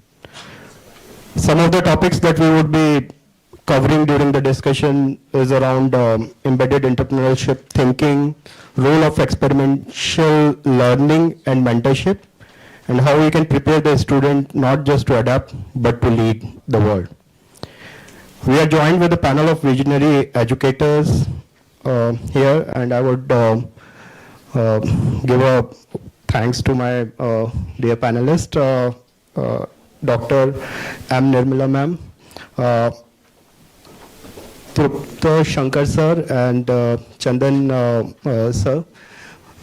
So let's start and let's dive into the discussion.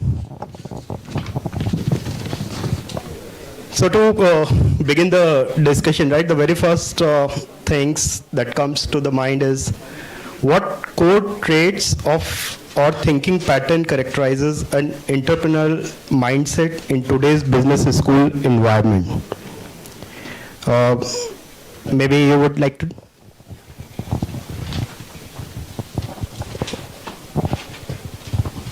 Okay, good afternoon one and all. Happy to see young minds here. Of course, other people are equally excited. The topic is very interesting. Somewhere we are talking about entrepreneurship in education. And you can see in the title there is a word called as mindset. Now when you look at this word mindset, our education system, whatever we are following, we are preparing you more for the job. Preparing for the job. A country like India definitely requires new kind of jobs to be created. Whatever presently you are studying may become obsolete. New kind of jobs which are going to mushroom in the coming days. I was, going through some of the articles in terms of how to bring about change in the education so that our students are industry ready, again not for jobs, but creating something new. When you look at world statistics, they say like almost 75% are job seekers. Remaining 20-25%, if you look at Indian statistics, maybe around 10%, 12%, 15%, they are interested in starting something on their own. Now what is actually stopping them? Is it some facility that needs to be given here in the college where you get sufficiently motivated? Be it a boot camp, you will always find that maybe people who are interested in entrepreneurship, immersive program of 6 months in the field of entrepreneurship will make a lot of difference. We say that the college needs to have incubators where your idea is taking some shape. There has to be a lot of networking from the corporate world where they come and mentor along with the professors on working on those ideas which will help them to scale up. Now these are certain things which should start, and it should not be privilege of those privilege of those students who are in the top 10% who feels like I am a risk taker, I would like to do on my own. But we have to change this mentality, the mindset. The moment you make up your mind that I am there to conquer the world, I am there to scale up, I am there to give employment opportunities for others, it brings in a lot of change. In fact, in the morning when you were attending it, I was keen to know in terms of what is happening in terms of sustainable practice. I also explore certain things, that there are interesting things that are happening up in terms of innovative startups. To share some ideas to you, we have been sitting here and we have been breathing oxygen and all, and we always talk about like planting trees. Now research has gone so forward that within this small cubicle with those micro algae and all, you will find that we call a concept called as liquid trees, where it can discharge almost like 100 trees equivalent oxygen. Now that's again I feel like a sustainable innovation where you find deforestation, where you find that the trees have been uprooted and maybe somewhere we are not able to do anything about it. Cities are getting expanded, but we need to find out a solution. This I feel like something which is catching up in the market. So when we say about this mindset, as Gautam ji was saying, maybe somewhere what to do, what kind of changes we need to bring in. I was attending one of the conferences, a HR conclave, and there was a discussion which happened which said like, how about celebrating failures? Now this is a very interesting concept because we don't celebrate failures, but you have got so much of experience through this failure. You have learned a lot. Now why is that only success has to be celebrated and why not failure? In abroad and all, you will find sessions happening where they say like post-mortem failures. What happened? What went wrong? What did you learn? What mistakes people have done? And that makes a lot of difference because it's all about reflection, it's all about correction, what I need to do and what actions I have to take. So I strongly feel that as an education institute, please look at entrepreneurship as a core thing. Also, go for incubators which will help the budding future entrepreneurs to work on their ideas. And by the time they leave the campuses and all, somewhere you have to reach, you should be in a position to open up a startup. And all the support in terms of legal support, marketing support, right? There are professors who can guide you on those aspects. Institutes can take initiation and maybe the support needs to be extended. So at this moment I would like to share about these aspects. Thank you, sir. A wonderful insight, right? From 75% people looking out to the job now let's change this dynamic, right? Where 75% people would be looking to do entrepreneurship, and 25% people still look out for the job, right? Very, very interesting perspective, and the liquid tree concept you have told. I was coming to the coursework, right? And that sir has already talked about how the entrepreneurship as a coursework can be introduced in the colleges. And sir has already given an example about the IIM, how the 6 months of rigorous coursework is there, right? So maybe I think I'll move to the next question, like what teaching strategies till now have proven most impactful in cultivating entrepreneurial mindset amongst business students?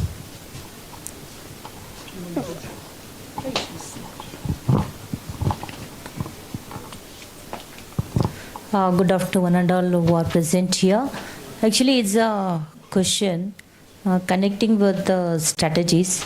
Before going to these strategies, I'd like to touch upon about how the curriculum has been framed and how we are matching with the strategies connecting with the curriculum of this entrepreneurship in the B schools. So, being head of the department, when I was a student of management, the way back I'm talking about around 35 years back, we are not having the paper called as entrepreneurship. So we are not heard what is that entrepreneurship only. Always we are talking only about the business.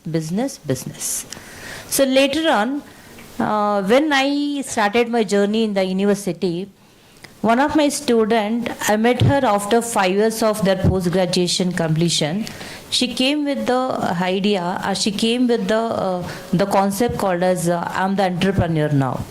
So then I'm wondering, so when she was a student of the department, she was always feeling very sick and tired and always in the stress. We used to advise her, go for meditation, come out of your stress and other issues connecting with the mental aspects.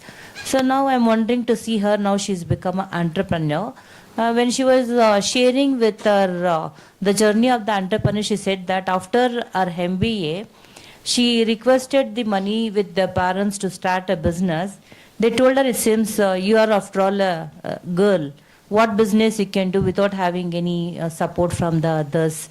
How you can travel from other places across, and how you are approaching for your business with your clients or the customers and all. So she was very keen, and she's having very clear about her target and the object. Her goal is very clear. She wants to be an entrepreneur. So they resist to give money for her to start the business. Then she's the only daughter for the parents. They made jewelry. They purchased jewelry well in advance for her marriage. Marriage was not fixed, but they purchased gold. So she told it seems, whatever the gold you purchased it for me, you give us that gold and I'll start the business. I will make this gold as a double. You give me a couple of years.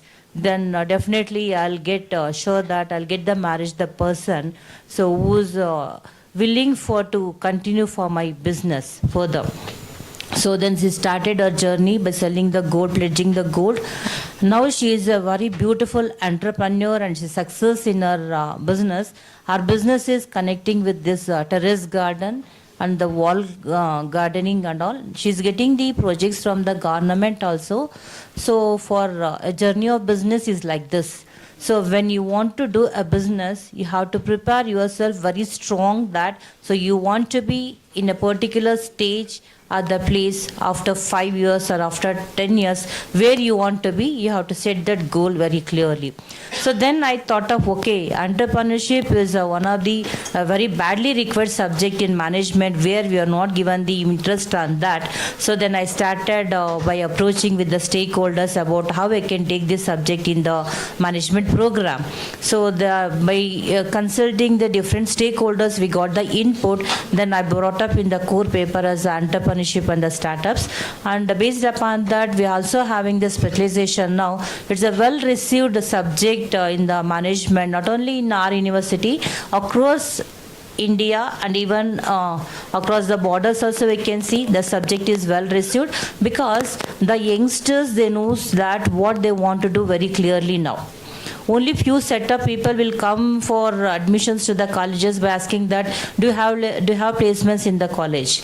So that is only one set, only few numberable. But other set is there with the very core object that they want to be an entrepreneur at the particular stage. So they want to see themselves as the job provider, not the job seekers. So that is a transformation we are seeing in the management area connecting with our the B schools. Now the question, I'll come to the question connecting with that, what strategies we are giving to the students where they can touch upon the entrepreneurship or becoming an entrepreneur after their the education, whether it may be with the UG or the PG program, irrespective of their courses, so they can look into that. The strategies means here, we are giving the base for them. The base means suppose you are already prepared to be an entrepreneur. So what tools you can inculcate or what tools you can take away from this studies for your business as a supporting aspect. It may be the innovation or it may be for formulation of your business. How you can learn about the financial aspects. There's a financial literacy in your business and how you are handling with your workforce, that is your human capital, then the marketing strategies. All the functional areas will be given here in the strategies like that. You will be a perfect person, so where you will be having the knowledge of all the sectorals connecting with functional and as well as the operational areas. So the strategies is a base for you people to take it further for your the business. Ideas can be formulated systematically by using these tools. The tools are given by your B schools. So it is not only a theoretical aspect, even hands-on experience is also provided for the present generation. So they are taking in the classrooms in the way of the presentations or the case study discussions of the corporate, and even there will be field visits for report writing, and also we'll be having a dissertation and the project report. All these are the part of our the strategies of the B schools where we are preparing and molding the person should be fit for the entrepreneur after their education. So that is a one aspect. If you talk about the other aspect is connecting with your education, the strategies here, we can show you the path. Okay, this is all the way we can. So then ultimately how you are receiving that is up to you. So okay, if you are taking that in a positive way, so you can create the vibrations in your entrepreneurship, because now everyone will be having the smartphones with you. So you are learning, that is as your Google gurus. Okay, that is also one of the way we can. And now the prompt engineering are there. In the prompt engineering also you will be learning many aspects connecting with the entrepreneurship. So and these are all the platforms like these conferences, symposiums, and the embedded programs connecting with the developmental entrepreneurship development programs. All these are the platforms for the students to generate and get the new ideas about the business and how they have to prepare with the business plan. Now when we are discussing with the other panel members in the boardroom, so there is a marathon in FKCCI. Every year they'll conduct the marathon, this called a program called as Manthan. So any students or anybody who are interested in the business, you can present your business plan there. So if your business plan is accepted and received by the corporate people who are the members there, will be looking into your business plan presentations. It does foster a culture of bold thinking and perseverance in traditional rigid academic setting, driven by grades, structure and predictability. Okay, I think before answering that question, first of all, let's answer why entrepreneurship is important. Is it important? Yes, no. Why it's important? Excellent, right? Excellent. So if you look at, the other speaker, earlier speaker, we talked about 4 trillion economy, right? And all of us are in a stage wherein we have majority of 68% of people in the youth, or rather in the productive age. But also there is a problem in all this, right? Do we have enough number of jobs? No, right? So that means that I want to set the tone that it's important that we understand from a student perspective why it's important to get into entrepreneurship. I also want to add on to the earlier mindset. Mindset, if you really look at, one of the important things that we need to build is, whether we like it or not, critical thinking, okay, problem solving, okay, and more than anything else, resilience. So another important thing is nowadays people who hire, they want to hire people who have entrepreneurial mindset, who are ready to think critically, who are ready to think, kind of solve problems. They don't want a person who just walks in at 9, punches in, punches out. I work with many entrepreneurs. Most of them appreciate that critical thinking. Even I in my office or I in my team members, I always appreciate people who come back and talk about this is wrong, sir, that is right. That's where it's very, very important to talk, be kind of, develop these abilities. Okay. Then the second part, coming to, you heard of Sundar Pichai? N. Chandrasekhar? N. Chandrasekharan? Yes, no, quick. Yes. So do you know how important, or rather how important organizations look at entrepreneurial spirit? They are innovators, right? They are all entrepreneurs. They are building multi-billion-dollar businesses.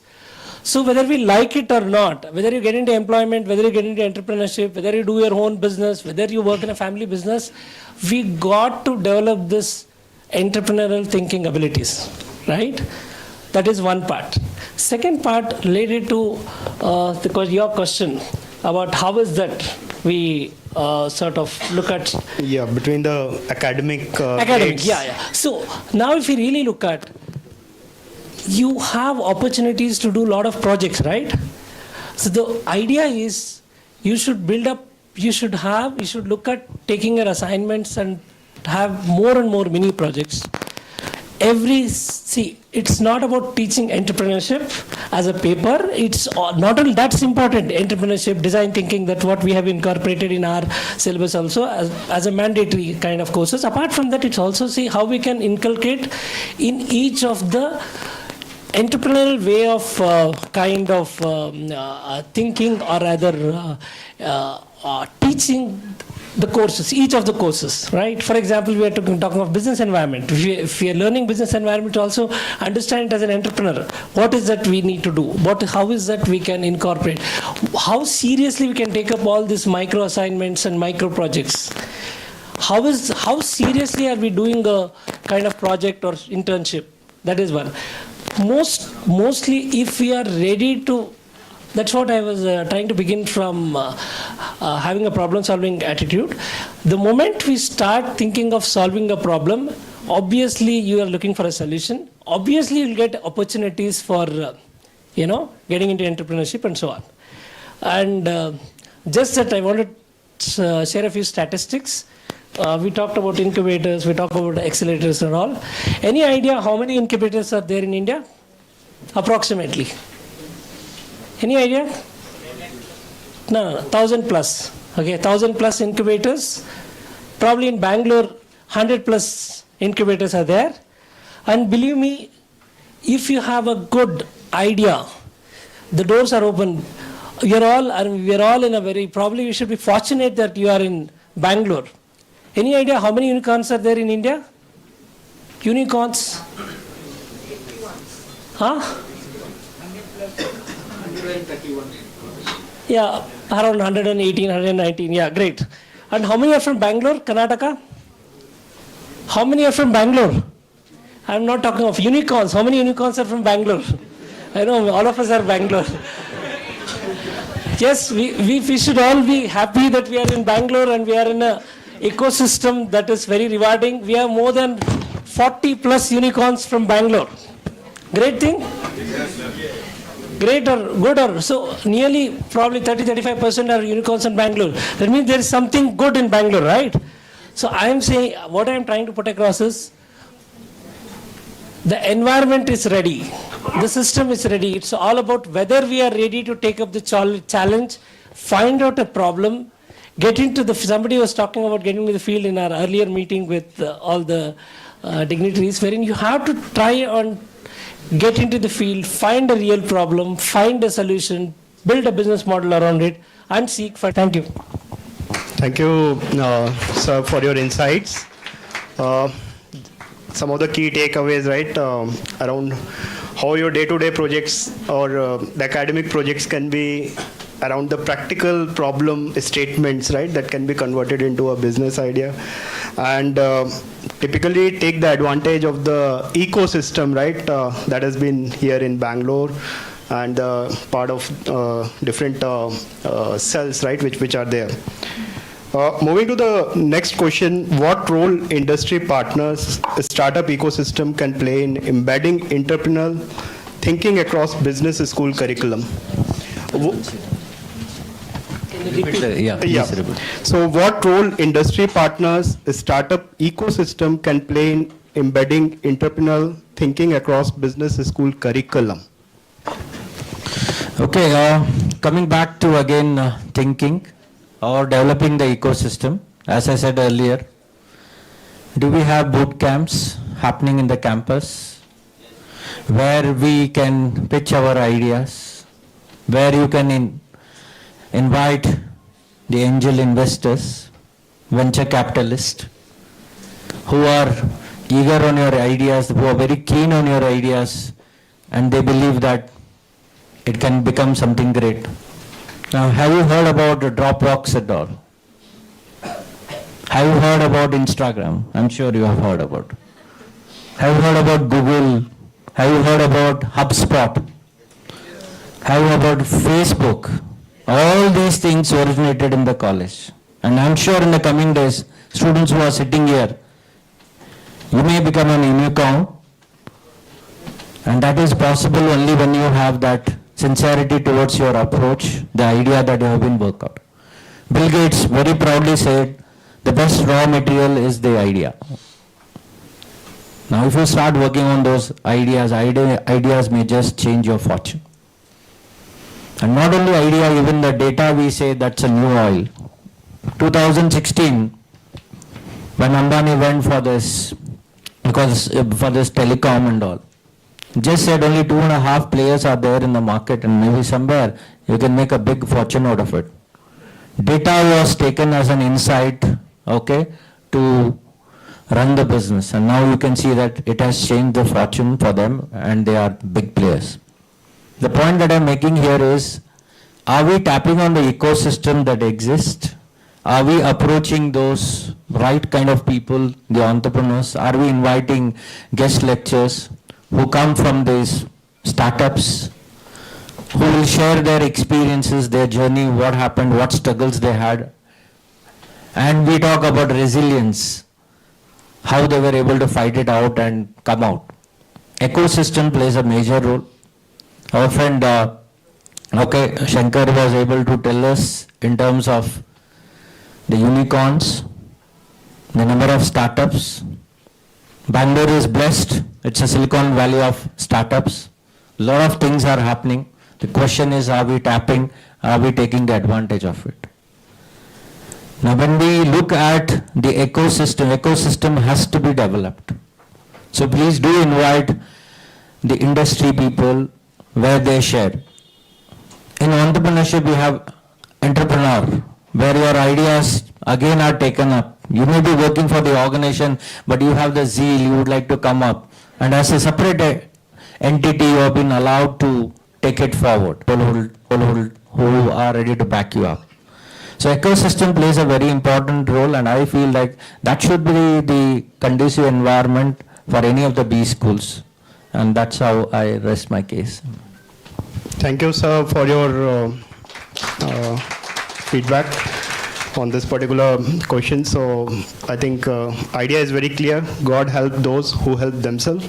So students have to be also very proactive, right, in terms of be market ready and engage. And from a college perspective, they have to engage a lot with the industry people so that more practical knowledge can be imbibed, right, as a part of curriculum. May I add something? Yeah, one of the things that probably we should look at is if there is an e-cell at the student entrepreneurship club or e-cell, which can work on small ideas, and weekly, we have in Dhananjay Sagar University, we have something called a Spark Tank, wherein every week students meet and pitch their ideas. Okay, they pitch their ideas and talk about whether it is not about whether the idea is going to solve a big problem or something, but just go to the process and see how we can build over it. So it is important to work on even smaller ideas. It is not about creating something very, very kind of big and earth-shaking kind of thing. We don't know. Even probably funded, a small idea can probably solve a bigger problem. We really don't know. But we need to keep on trying. Okay, that is what it is.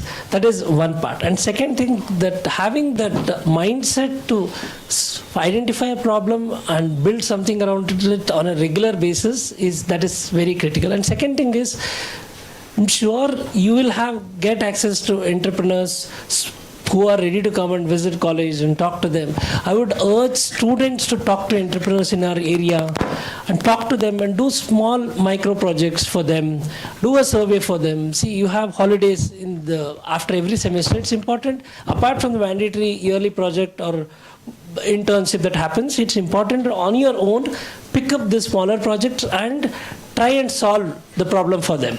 It might be a simple activity as setting up a social media pages, for which all of you are Gen Z are very, very expert in, setting up a social media pages for a grocery store which is near you, and see how the sales improves.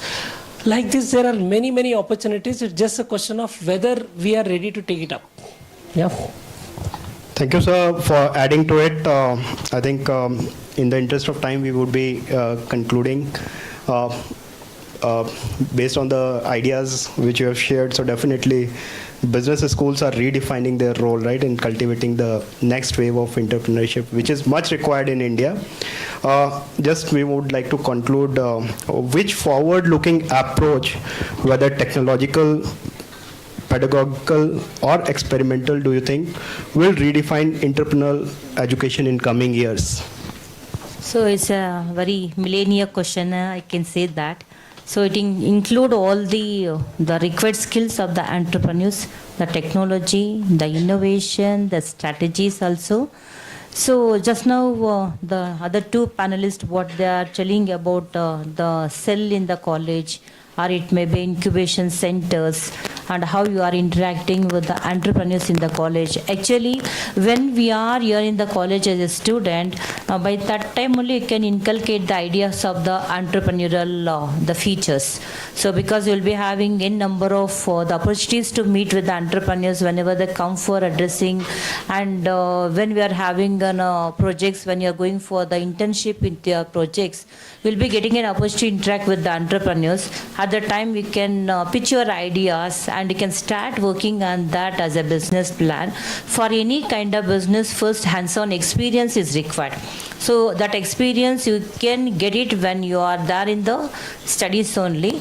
So based upon that, you can look into your entrepreneurial the thoughts and the ideas to set up your the business after your the education when it gets complete. Even after that also, if you have any opportunity, it is better you can work for 1 or 2 years. Don't think for how many digits of salary you will be getting at that time. That's only for the experience you're going for the work as a job, and then after that you can come out with your thoughts to start up the business. Technological field, almost all only the young entrepreneurs who are coming with the ideas of the startups with the angel investments, that it may be a crowdfunding connecting with the mobility of the investments in the business. So these are all the avenues are available for your financial. Finance is not at all an issue for any new business. Only the idea, the innovative idea should be accepted by the investors. The technology part, if you want to talk about that, transformation is necessity. So it is the change is a permanent. You have to accept with the changes, learn about the more technological aspects. Now everywhere you can see the AI is placing a very vital role. So you can import that idea with your business, and so when you're technologically well versed, so you can climb up the higher heights in your business. So it is an important aspect for your business technology. Prepare, that is de-risk. De-risk means some sort of prepare when you are going for any entrepreneurship. Without taking risk, nothing is possible. So for the tricks, if you are mentally preparing that, if any kind of risk, we can able to solve it. So that is a de-risk is also one of the important aspect under this the strategies of your business. So the financial aspects, then the strategies and the innovation, the de-risking of your the risk factor in the business. So combining all those things as the total idea of your business. So definitely we can do wonders in your entrepreneurship area. Before that, you should always in touch with the entrepreneurs, discuss and come out your thoughts, and so where we can pitch up your ideas in which area. For that, you should mentally prepare very strong connecting with that business ideas. That's what I want to say. Thank you, ma'am. Shankaran sir, would you like to add a concluding point? Any? I would only say that all of us are in Gen Z, right? Gen Z or not? Yes. So you are a very lucky generation. Okay, lucky, very lucky. You are in Bangalore. You have all the information. You have ChatGPT. You have everything, right? Yes or no? You have everything. But it's only a question of how we use all the technology that is available on your fingertips, and try and probably get into the field, identify problems, find some solutions, and then get mentored by internally, or go and approach incubators. In fact, we at the Anand Sagar University, we also have an incubator on campus, 2 incubators, that is DERBI, Derby, and also Atal Innovation AIC is there. Whether you can try and see whether you can apply for the next round of Elevate. Be open-minded, very, very important. Try and be very open-minded about solving problems. I'm sure that you'll have a great kind of experience in trying out things. Okay? That's it. All the best. Thank you, sir. I would like to conclude by saying that develop your appetite for, don't regret after 10 years doing a job. After 10 years, somebody has taken on entrepreneurship, and you can see the way they are growing and all. God has given us 2 eyes, 2 ears, 1 mouth. When you speak, you have to speak sensible. You have to get the best inputs. You have to get the knowledge. You have to go through TED videos and all. Read some Harvard Business Review and all. The businesses which are coming after 5 years, 10 years, they'll be discussing about those things. The more you know about it, maybe somewhere it will change your fortune. Be very passionate, and you should carry that drive within you. Come what may, I am going to take it forward. So if the appetite is on the higher side, you will be more focused, you will be more disciplined. If you look at the life of Zuckerberg, now also he says in one of the talks, he goes for a cold bath. Why cold bath? He says like, this cold bath helps me to be disciplined as well as to increase my focus. Now these are traits who are pretty successful. When he started the idea, he never thought that he is going to change. But he has worked on the idea, small idea. Okay, it sparked, started in like generating revenues, and you can see like where they have reached. So this is a message I would like to give. Have the appetite, come in contact with those right people who can give you the sense of direction, and that may change your fortune once for all. Wishing you the very best. Thank you. Thank you, sir. I think with this we come to an end to the discussion.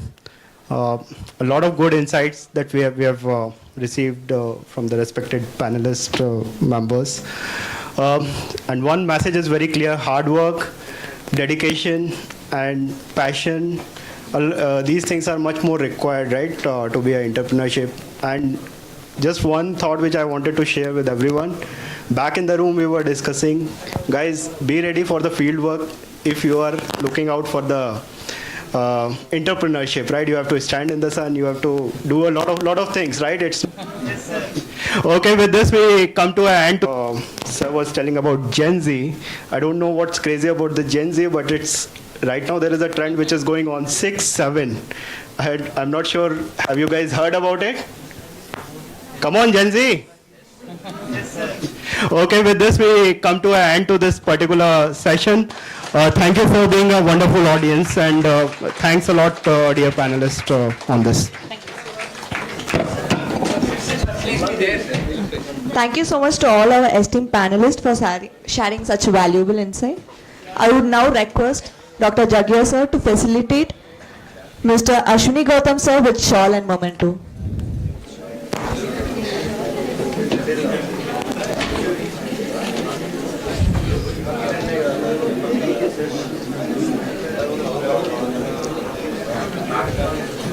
I would now request Dr. Jagia sir to facilitate Dr. M. Nirmala ma'am with shawl and memento.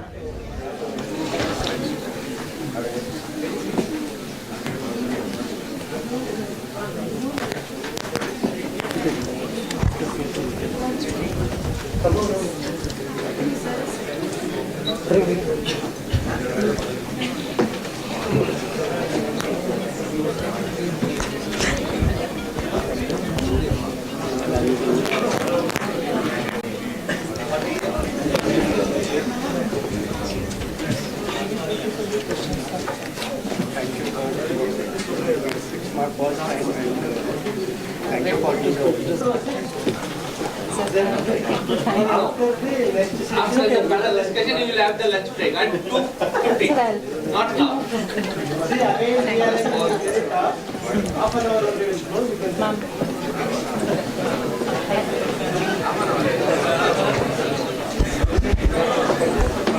We'll start our next panel discussion on scaling with purpose, navigating opportunities and challenges, balancing profitability and sustainability.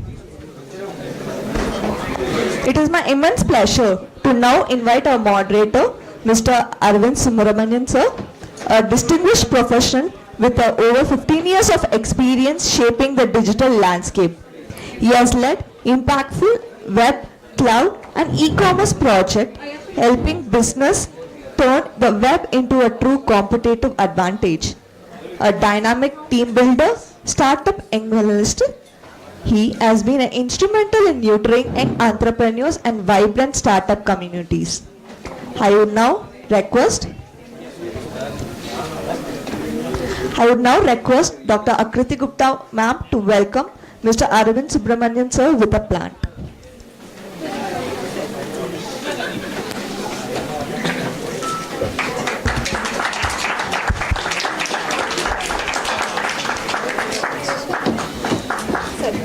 And I welcome our panelist, Ms. Shiva Shankari ma'am, founder and CEO of AR4 Tech, a distinguished first-generation entrepreneur.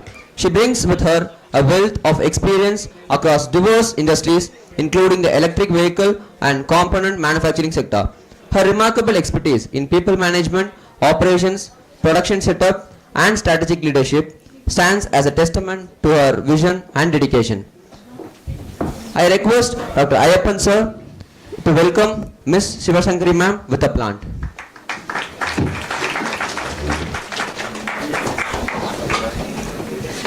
Next, we have with us Mr. Hemant Vijayan sir, co-founder, Ultra Opti Pure Water Private Limited. Sir is an accomplished entrepreneur whose journey will surely ignite the minds of our young students. With expertise experience in building all the ceiling organizations in the BPOs and financial service sectors. Sir has successfully led and grown teams of over 3. Thank you.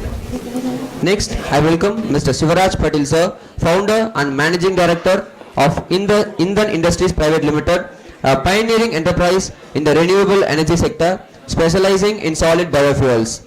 As a co-chair of membership engagement vertical at Young Indians, he continues to inspire youth leadership and environmental innovations. He continues to champion innovation, rural empowerment, and the growth of green energy ecosystem.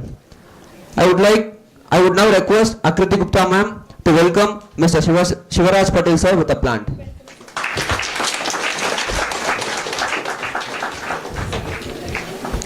Next we have with us Mrs. Hemram Baga ma'am, a distinguished chartered accountant and a partner at SJH and Co. with over a decade of expertise in financial strategy and compliance. Sir has been serving as a practical CFO for startups. He ensures financial discipline, investor readiness, and sustainable growth through strong governance and reporting system. I would now request Dr. Akriti Gupta ma'am to welcome sir with the plant.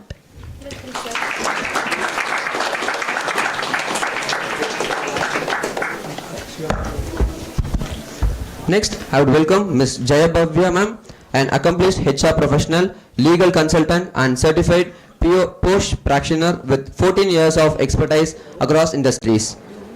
As president of WICCI's Karnataka State Councils for Legal Awareness and co-chair at CII Young Indians, she actively promotes ethical leadership and inclusion. Her dynamic journey as an entrepreneur and mentor continues to empower young professionals and women leaders. I kindly request Professor Shivakshi Sharma ma'am to welcome Ms. Jayabhavya ma'am with a plant.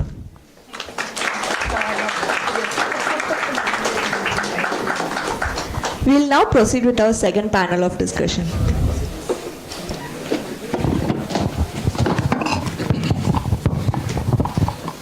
So, good afternoon. Sorry to keep you all waiting for lunch. We hope to wrap this panel as quickly as possible. So, to set the tone, when people talk about entrepreneurship, they always believe or they always claim that entrepreneurship is doing things that you love. But I have always disagreed. It's about doing things that you hate, things that you don't know repeatedly again and again in order to achieve what you love, right? And nowhere is this more apparent than balancing profitability and sustainability or the passion that you set out to start this business with. So I think this is where this panel is going to bring that out from all the established entrepreneurs and dignitaries here. So thank you. My first set of questions is for all of you. I think we'll have we'll go one by one. Right. So I have an interesting mix of panel, everybody from manufacturing, services, product led. It's an interesting panel here, and I want to ask every one of you. Thank you very much being here, IIBS and then other peoples all around. The question itself makes sense that fitness for survival basically, okay. It happens that you all know sustainability is towards that decarbonization is one of the event, okay. In decarbonization, electric vehicle is also playing such a role, okay. You would have seen many of the peoples into new vehicle manufacturing. But if it is kept on growing and adding EVs towards the road, so it adds traffic towards the road, that's it. What will happen to the existing vehicles which has already been there? The given solution is just to scrap it or to go for a very meager value for an exchange offer, that's it. So we thought of why don't we play a valuable thing towards it in converting the existing vehicles into an electric vehicle, which gives an existing opportunity to the tier 3 and tier 4 peoples who doesn't have the ability to experience an EV. So that's why Air4 Tech is born. So in focusing on a sustainable business and as well as keeping it profit. The question, how it becomes a profit. Here is, we have taken a survey that in India starts with 2020. So there were 230 millions of two-wheelers which is running on the road. Imagine it is 230 millions of vehicles which is running on the road, and for every day there is close to 47,000 of vehicles is getting scrapped by. So what we are going to scrap it. So we are taking it as an opportunity and solving it into converting an EV. So this brings an opportunity for us, and also we are training this to rural women's. So those peoples are getting trained by our peoples, and they are becoming as an entrepreneur in this. We are creating an inclusive environment within this. We are also creating an ecosystem for the people, and we are creating a sustainable movement where the climatic can shift towards the green energy as well. Fine. Thank you. You have gone through the whole 360-degree curve. Yeah, hi. I will break my answer to whatever you asked in two different pieces, right? One is entrepreneurship. Now, I heard since morning a lot of people talking about pursuing entrepreneurship and, sustainable businesses. I'll tell you, I'm the live testimony of entrepreneurship. If I have to say, I would be a lie, because I was a corporate employee for 25 years. Now, I've hit my entire full cycle in terms of the way a corporate life works, and at my peak, I resigned my job to take up entrepreneurship. I'll tell you something, entrepreneurship is scary, right? It has no safety net, and it is not glamorous, and you have to do a lot of hard work. And one thing I want to tell everybody here is you have to learn to take rejection as your first lesson, because that's what's going to happen to you forever. There'll be one small 0.1% that will click. That's where things happen. So your Mark Zuckerberg, all of them, just that 1.0 whatever percentage, right? There are so many other entrepreneurs who are still struggling, who are trying to be there or doing great work, but they're not even spoken about, right? Because social media promotes those who do whatever they do. And coming back, right? Now, sustainability or entrepreneurship, like I said, this is not a fancy tag to have, right? It's not a high-flying tagline to have. It is something has to be deep-rooted, right? In that ways, ideas are poetic. Anybody can have an idea. ChatGPT can give you an idea which you can't even think about. But the execution, right? That's what matters. And execution comes with a lot of pain. And you won't know where to raise your money. You don't know what's your tomorrow. You don't know how many customers are going to say yes or no to you. And that could be overconfident in your ideas that you would have thought that you've done the right thing, but you will end up hearing something different, because we can never, and I want all of you to know, we can never replicate Silicon Valley's startup, ideologies in India. India works differently. We believe in low cost, not longevity. We believe in what's popular. Right? We have a herd mentality, right? It is there everywhere, but India follows low cost. What's more popular? Everybody goes to this, and the fear of missing out, they call it FOMO or something like that, right? Everybody follows that, right? Once upon a time, iPhone was something which only few could afford. Today, every iPhone store has lakhs of people queuing up to buy in EMI, right? So, why I'm saying what I'm saying is execution is the key for every idea, and you have to think through. And as all my preceders that were sitting and guiding you, right? Take up something, do the hard things first. In that ways, I only walked up to IIBS few months back with an idea of starting something in whatever it is. My real execution happened not with the corporate team, because it happened with 3 students, and they are also part of this discussion today, who are my execution heroes, and they are just right sitting there. If Sajan can get up, Mridula can get up so people can see, right? And there's one more gentleman called Harishwar. More than me as an entrepreneur sitting here and giving you any lesson, right? You should ask them what they went through for 2 months with me, right? We were in the sun, roaming around, talking to people, getting rejection as a first case scenario. Please sit down. I just want people to see you, right? So everything that we did was hard till now. But good news is you were not there for the last 1 week is between our POC stage to now, we have grown by 200%. Again, that execution comes from them, right? So, but it took us 3 months of toiling to see a small needle move. The 200%, what I'm saying is not something which came in crores. 6 became 28, that's it, right? So in percentage, I just try to glamorize it. Now, sustainability, innovation, all of it can be assaid. I'm only giving one verdict out is, be ready to do what you're very uncomfortable with. Right? Let it be technology, let it be any kind of work. Be very comfortable with doing what is uncomfortable. Then automatically, I'll tell you, I can bet, right?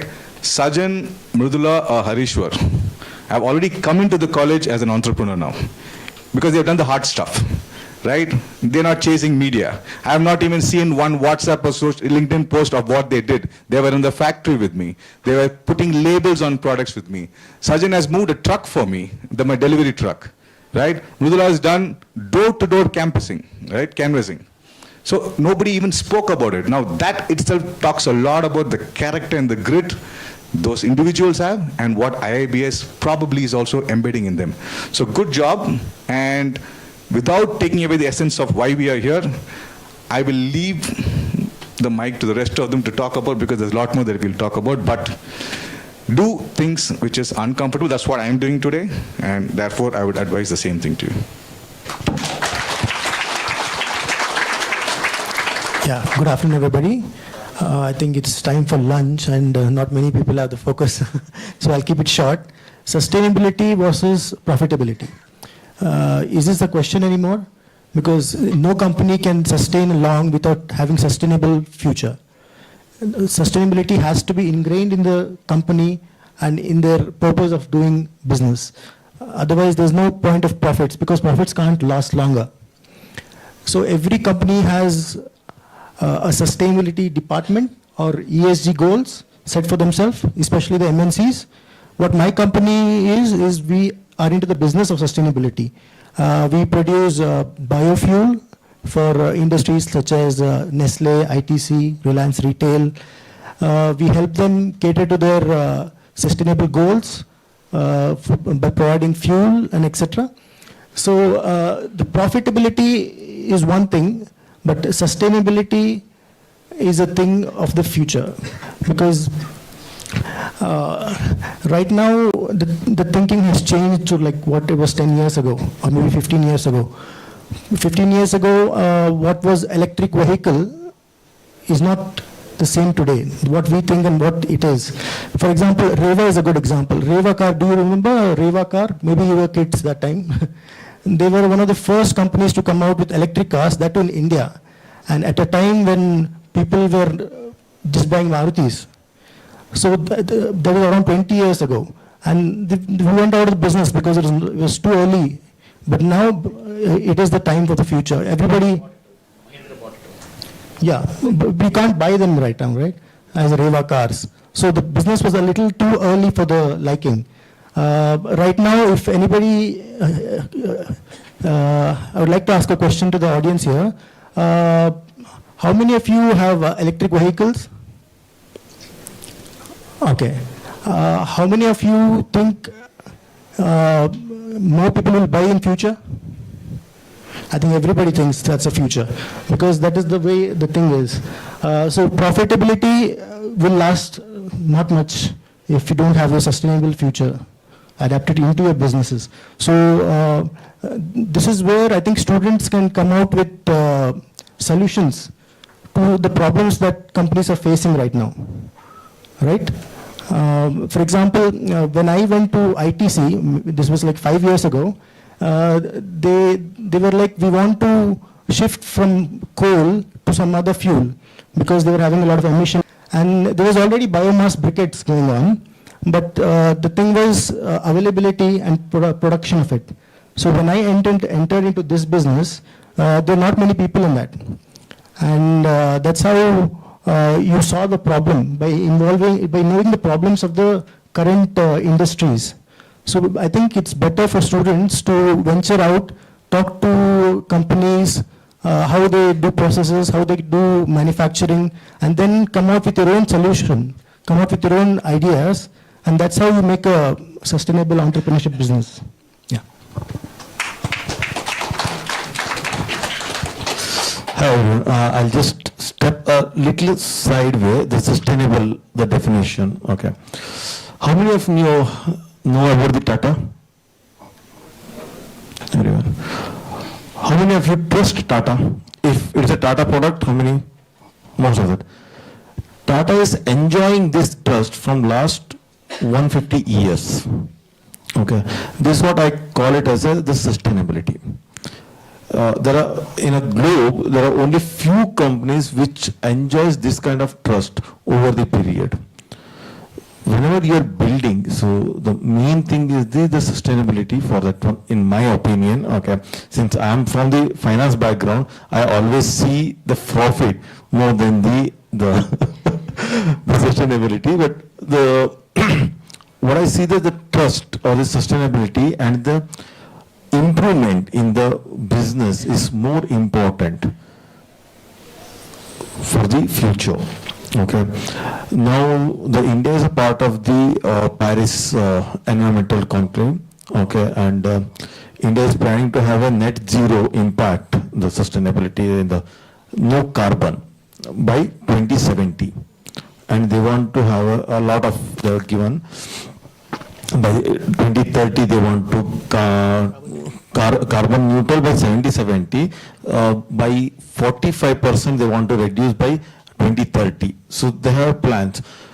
Any enterprises who is inclined towards the government longer plans, and we make the production also in that planning, then you can sustain, you can earn the profit as well as you can sustain the business. So I can't see these two things as separate, the profitability and the sustainability. Okay. Most of the people think that it's inversely related. If I have to plan for the sustainability, then my profit will come down. But if your planning for the future is proper and you align your productions or your business plan is towards that one, then you can earn profit as well as you be in a sustainable business. Hi.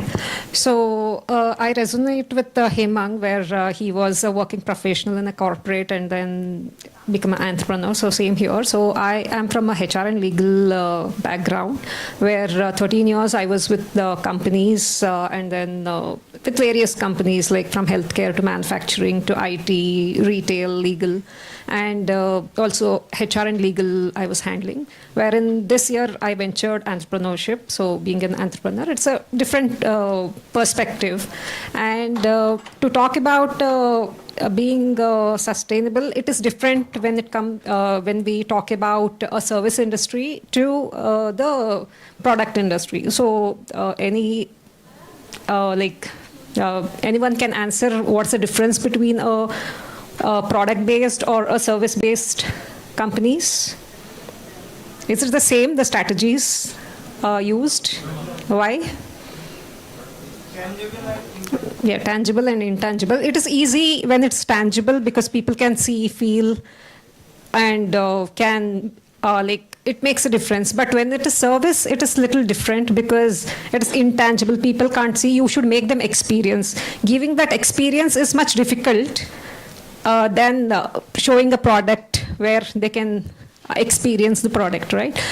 So sustainable, like whenever you're thinking about something, so you should think of a long run, because nobody starts a company to close it or shut down its operation within 2 years, 5 years, right? Everyone want to be successful in whatever they start. So when you're thinking, think in a bigger perspective. So for a long run, and if you're operating in different geographies, you should know their culture.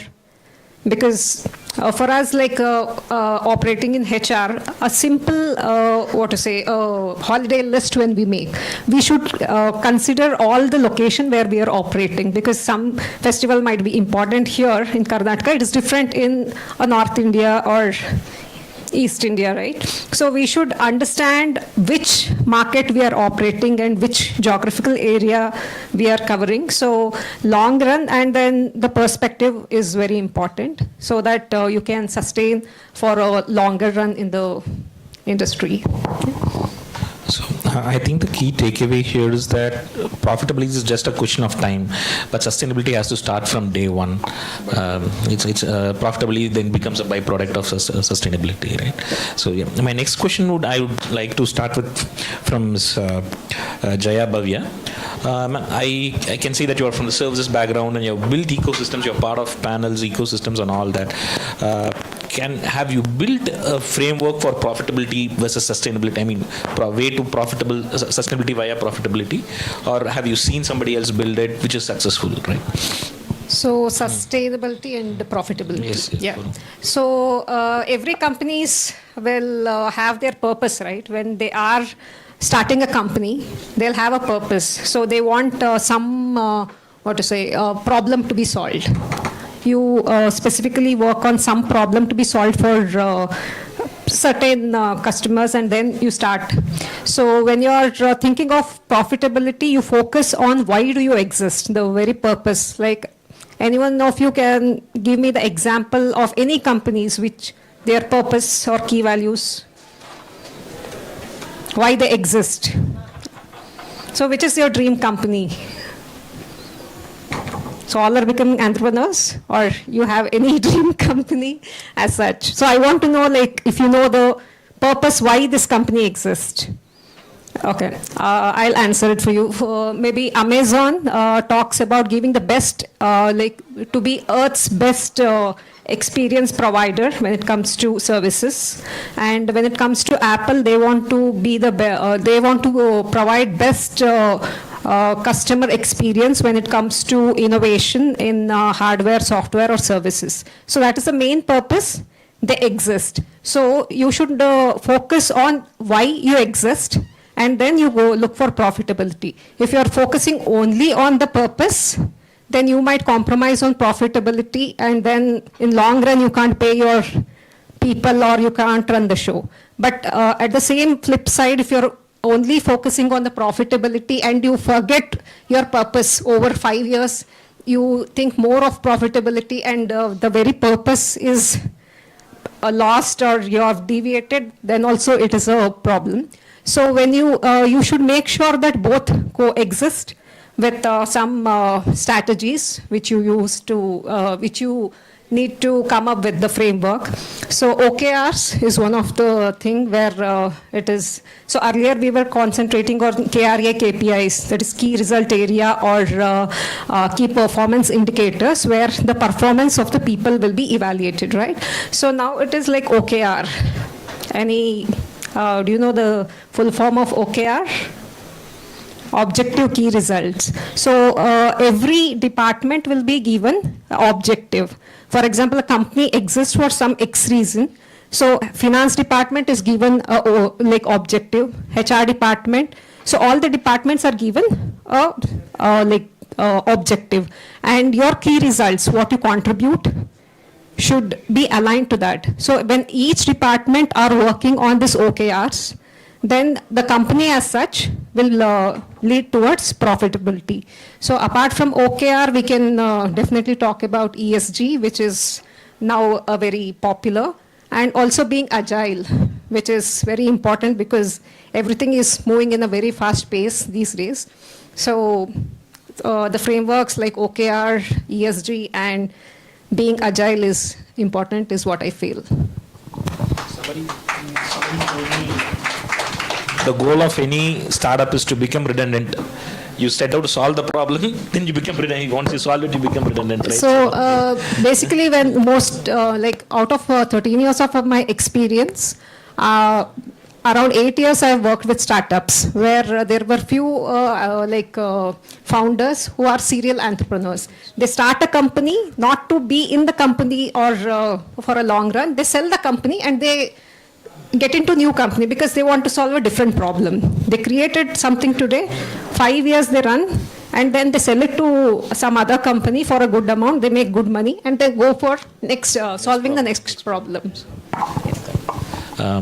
So next question is to Mr. Hegde. So you are from the financial background, right? So we have been talking about profitability, sustainability, but when it comes to finance, it is more about integrity.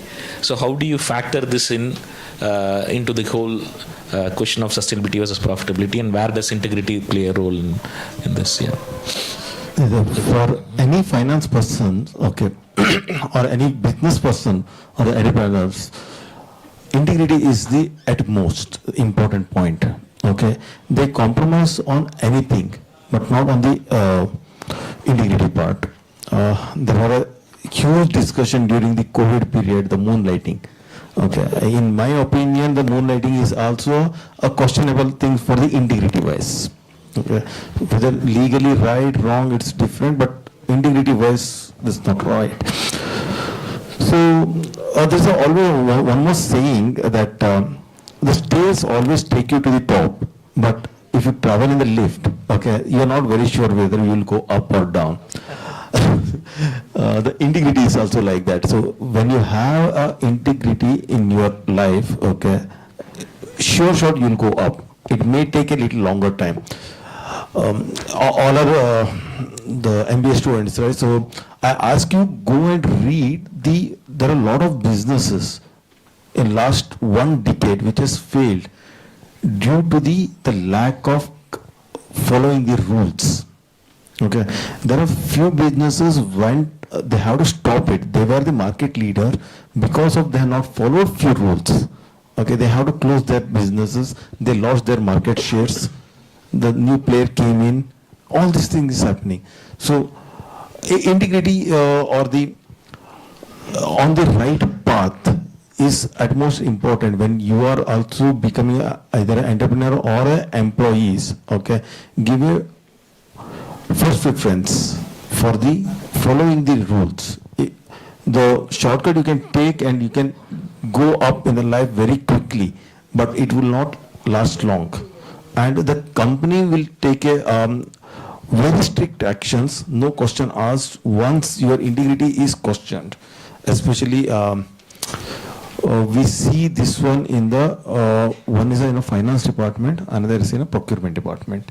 Typically we see these things. Okay, I think Bhagya will also, because she will also be a part of that discussion when we are taking a call. Okay, we call that person. Okay, we'll ask them, this is your resignation letter. Either you sign it, otherwise I'll fire you.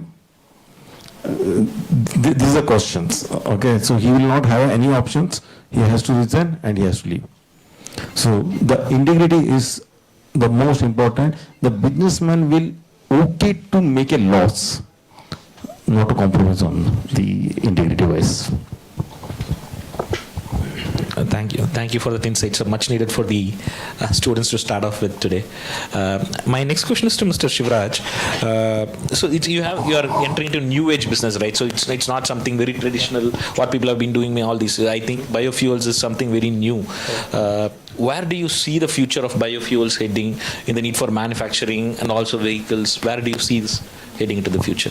Well, that's a future. There's no doubt about it. Even the government talks about blending. It has goal of like 20% blending of ethanol in the fuel right now. And more and more companies, governments, even individuals will start to migrate. For example,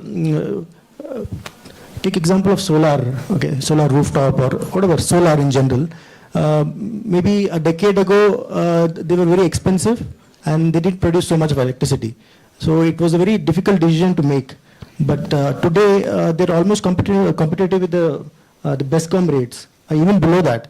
So with a little government help, a lot of people are going to solar energy, wind power and other stuff. And moreover, everybody knows that the end of fossil fuel is coming. And there is no question about it. It's only when. And the current, the world scenario right now, you must be knowing the issue with the Russian oil. Sometimes Mr. Trump gets up in the morning and tells 2 of these companies can't sell, you can't buy oil from there. So all these are coming up. So Atmanirbharta in fuel is very, very important right now. So biofuels, I think, gives you that Atmanirbharta. In future, I think even small households will have the capacity to have their own electricity. They don't even have to depend on the government.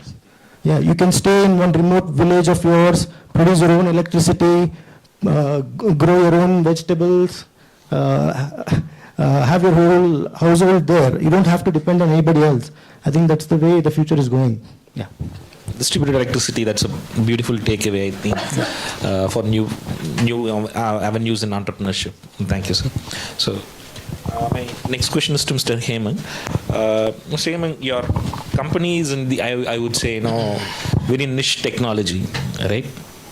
In water purification, and it's a very high niche technology. How do you see precision technology playing a major role for adoption in industries? How do you think industries are going to adopt these to make cleaner future? I have a notorious habit of explaining in detail, right? That's so, we are ultra optipures in the business of something as deceptively simple as water. Precision and technology is all actually in my mind, right? And in my team's mind. I'll tell you where we use technology to help us, right? Now, the way in which we produce water. So it minimizes, because every RO technology, if you understand, right? It takes 1,000 liters of water and it wastes 300 to 400. That's the industry standard. But the way in which we have kept our precision engineered sensors and all how we use IoT is to make sure the wastage is reduced over a period of time, right? Today, from a 60% industry standard, we're already at 85% of, producible water and 15% which goes for non-drinkable waste. However, we make sure that we don't leave any unnecessary landfill. So the 15% of wasted water for drinking goes to plants, where the plants actually nourishes well in whatever the water is. So that way our manufacturing is taken care of. In the way in which we sanitize and do our, our first product is a 20-liter polycarbonate can, right?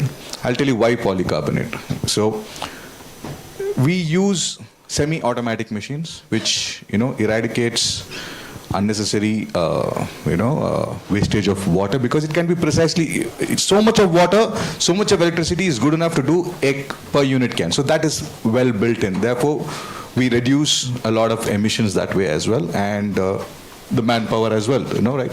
Because we want manpower in better use than just doing something a machine can do.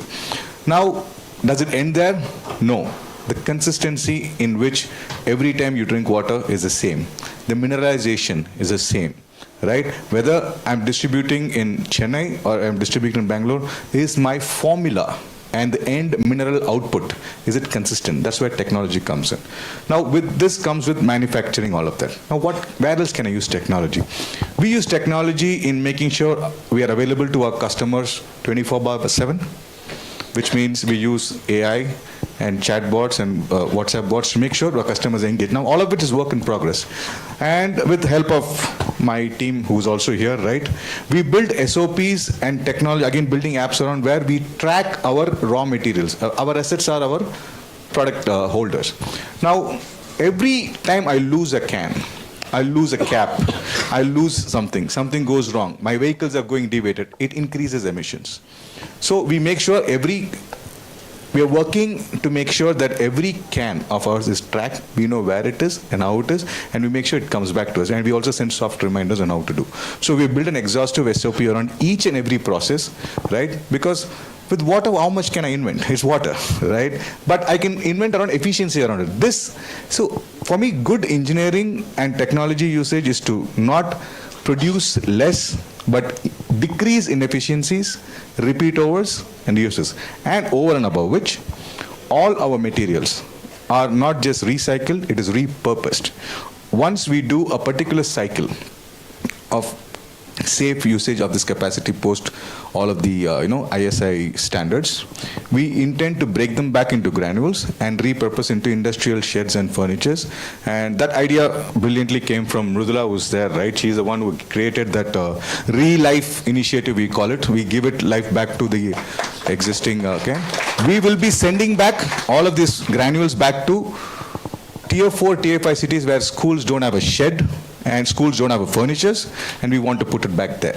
So that is how we have built our technology to become. Now how it will become is, because we are very 30-40 days into market now, this will take some time to come, but our SOP is, the Bible is already written, right? And it is written by not people who thought things were right, but people like my team, who's also a subset of IIBS, who felt they are the end consumers at the end of the day. My only question every time I ask them is, will your grandmother buy our product? Will she understand what we are trying to say? That's how we went back. We went back time to boardroom, right? After making a decision to check if, will your auntie buy now?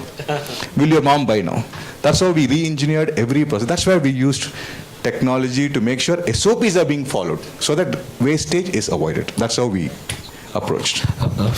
Fantastic coming together of your corporate experience plus young minds from IIBS. Great, thank you. Shivshankari ma'am.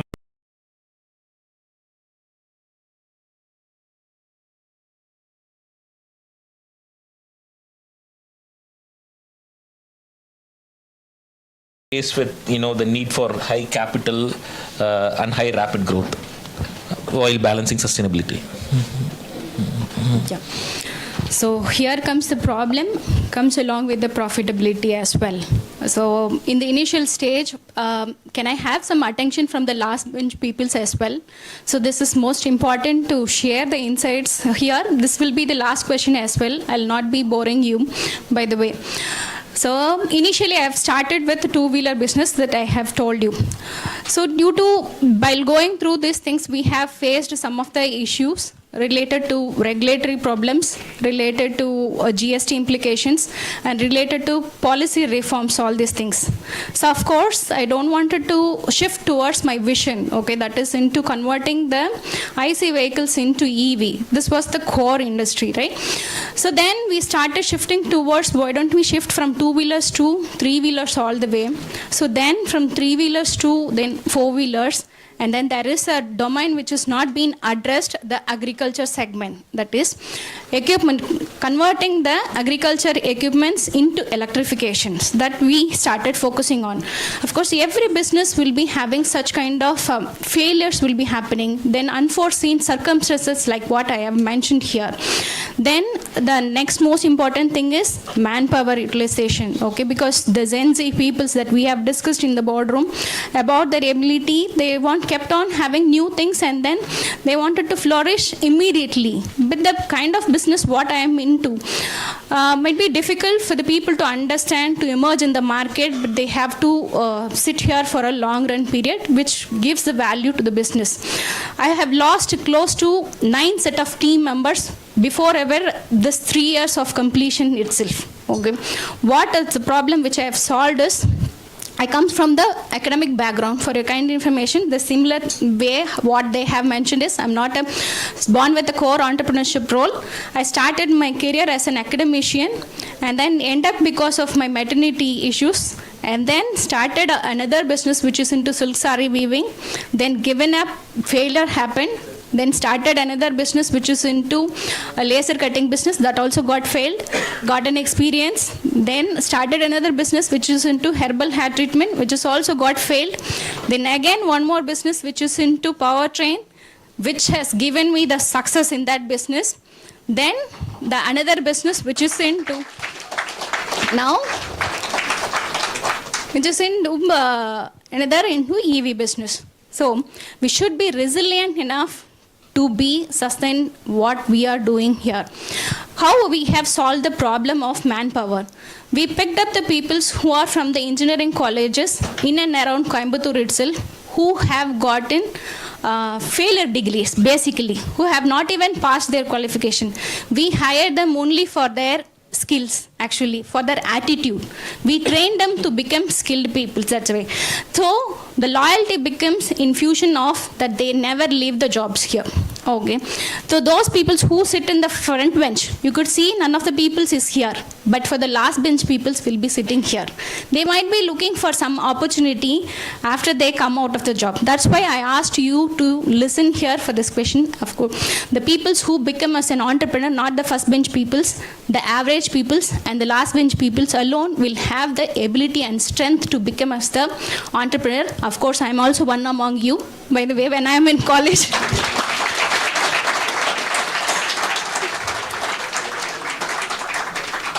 So, and moreover, one of the biggest challenges that you will face while starting the entrepreneurship is from your family. They will be kept on asking you, sit with a proper job that you are get placed in some of the companies. Of course, accept this as in which skills that you wanted to develop yourself, get placed in that, learn for at least a 4 or 5 years time period. So identify what are the things that has not been resolved there, take it as an opportunity and start your business. This is what my input here. All the best for all of you. Thank you very much for the opportunity. That's a roller coaster ride that you have been through. So that brings us to the end of the panel, and I hope I kept my promise of wrapping this up early. Please. If you all of you noticed only one thing, right? All of us never spoke about technicalities. We spoke about character, we spoke about intent, we spoke about resilience. Sustainability technology will keep, the goals will change, timelines. But if you have the resilience, character and intent to do what's right, inevitably you'll become what you want to become. That's all. That's what I tell companies that we invest in too. Don't tell me the tech, tell me the problem that you're solving. AI will come today, go tomorrow. Blockchain is here today, it will go tomorrow. That's not solving the problem. The problem is, have you understood it, and what's the solution that you're bringing to the table? Technology can easily be replaced any day, right? Thank you.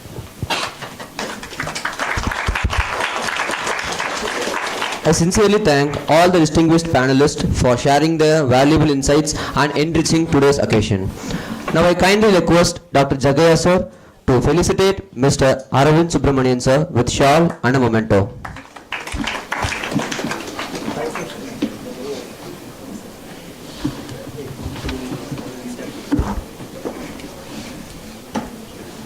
I kindly request Dr. Jagaya sir to felicitate Ms. Shivasankari ma'am with shawl and a momentum. I request Jagaya sir to felicitate Mr. Hemnak Vijayan sir with a shawl and a momentum.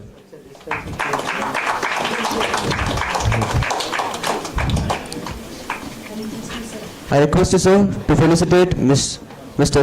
Shivaraj Patel sir with a shawl and a momentum.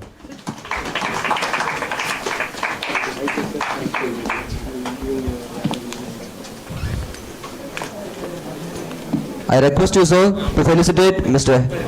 Heramba H sir with a shawl and a momentum.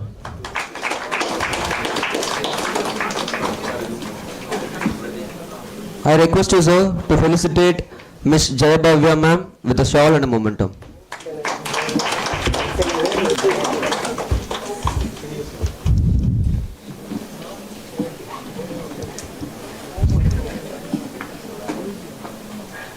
Take a group photo. We'll stand together with you, sir. One group photo. Thanks to audience also late. Now we'll take a short break for lunch and kindly join us for the next section at 3. Please kindly join us after 3 p.m. Lunch will be provided for all of us at the basement.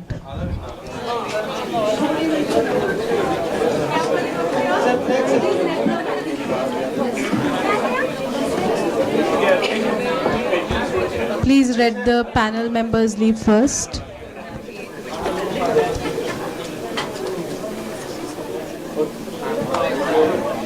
Thank you, sirs, for your patience. The volunteers taken care of the bags and hand out to the guests.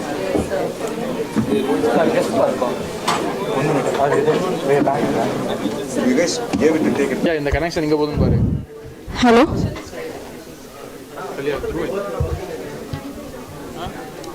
Chanchan. What happened? Mic. Are use hand mic na? Sattama pesra. Hello? Varudu pesu. Hello? Varudu. Athana use hand mic. It's working. Video you can on. No, she gets this right. Okay. அது பேலன்ஸா இருக்குல்ல இதுல. On பண்ணவா? On பண்ணிட்டேன்.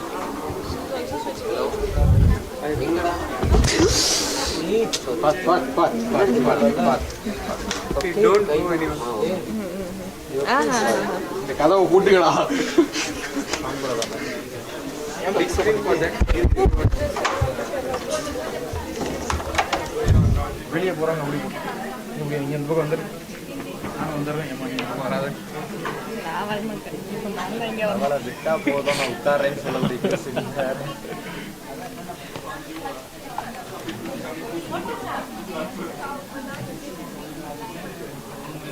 अरे क्या हुआ? इतना slow motion में घूरा है यार कैमरा. कैसा पैन हुआ दिखा?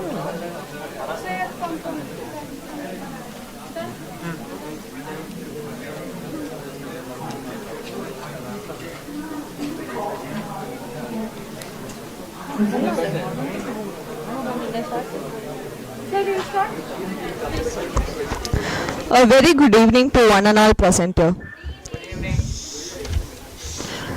As we draw this enriching day to a close, it's time to reflect on the ideas exchanged and the knowledge gained. It gives me great pleasure to welcome Dr. Akriti Gupta ma'am, convener of ISC 2025, who is a PhD from IIT, Indian Institute of Information Technology, and has been actively researching the integration of artificial intelligence in human resource process with 3 registered copyrights. I would now like to invite Dr. Akriti Gupta ma'am to deliver the welcome address.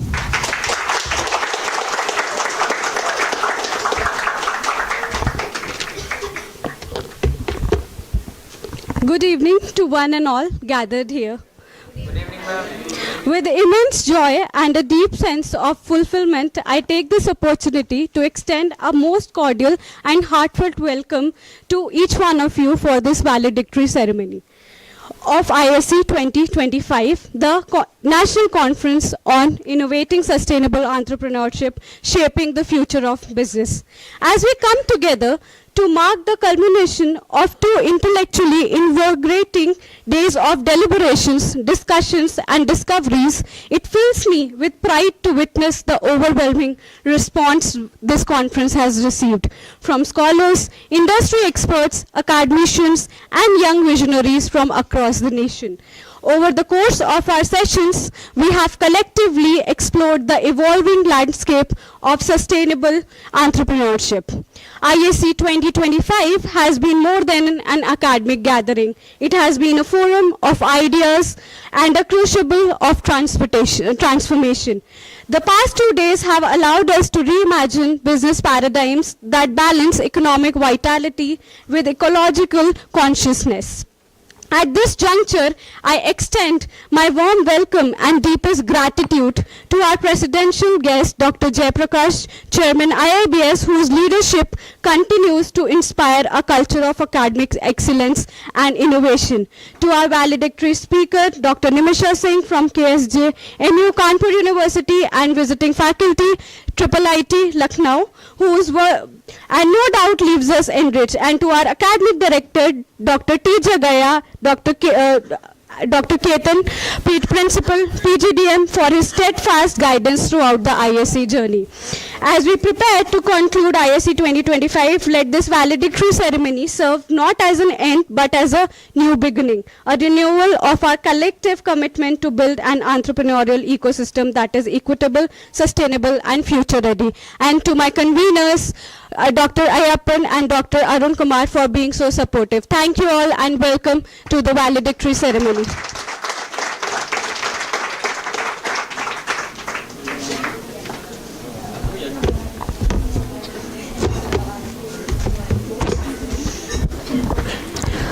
As we near the conclusion of this insightful national conference, I would like to invite Dr. Nimisha Singh, ma'am, CSJ, NU Kanpur University, and visiting faculty of IIT Lucknow, an esteemed academician, researcher, known for her significant contribution in the field of management and human resource studies. She has authored and published research paper in the reputed national and international journal and has been actively involved in guiding students, young scholars in their research pursuit. Her professional journey reflects a strong commitment to nurturing academic excellence, industry relevance, and intellectual growth. I would like to invite ma'am to deliver the valedictory address.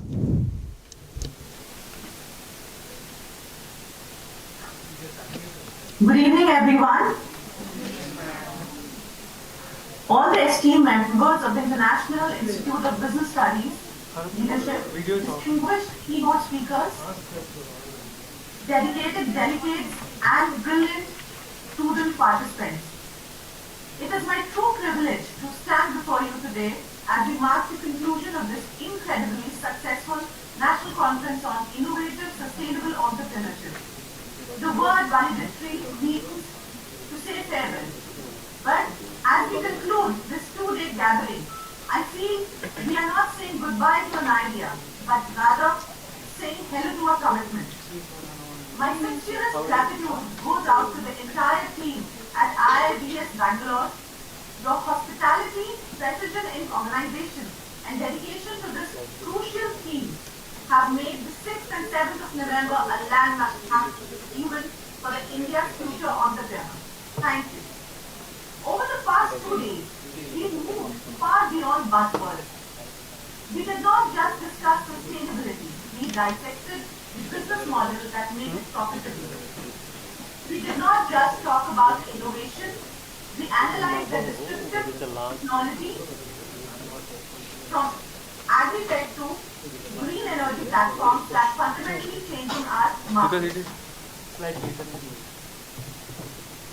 Hope I'm now audible. Ma'am, your video is not audible. Your video is not visible, madam. I don't know, there must be some technical glitch, but am I audible? Am I audible? Yes, ma'am. Can you try? Lock is there on your camera, is it? Yes. I'm so sorry. I'm very sorry.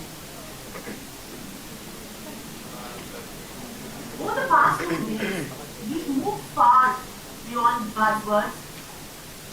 We did not only discuss sustainability, we dissected the business models that made it profitable. We did not just talk about innovation. We analyzed the disruptive technology from agri-tech to green energy platforms that fundamentally changed the markets. If there is one central message that permeated every session and every monitoring conversation, it is the sustainability. Sustainability is no longer a cost. It is the ultimate source of competitive advantage. We heard compelling arguments that prove how the next wave of unicorns will be those companies that successfully integrate the triple bottom line: people, planet, and profit. We saw data that showed how ethical sourcing and waste reduction are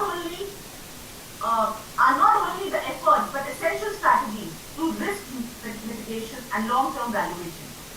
This conference, hosted right here in Bangalore, India's epicenter of technological innovation, has reinforced that our entrepreneur must be thinkers but also system builders who design their venture to last, just not to bloom. Not the true talent begins. We leave the comfort of these conference calls with a notebook full of data and mindful of ideas.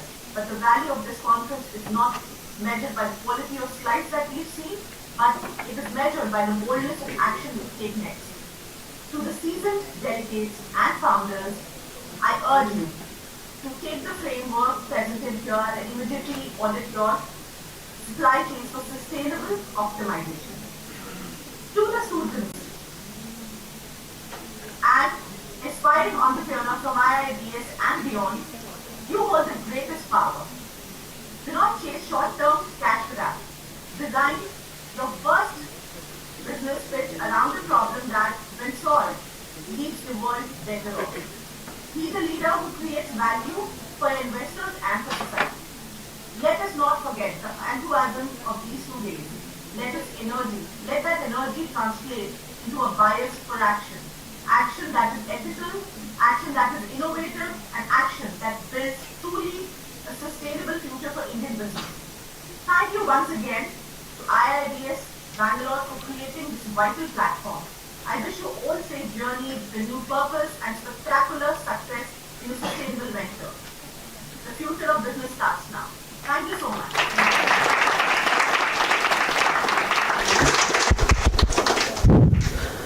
Thank you, ma'am, for gracing this occasion with your presence. To bring this memorable conference to a close, I'm really sorry for the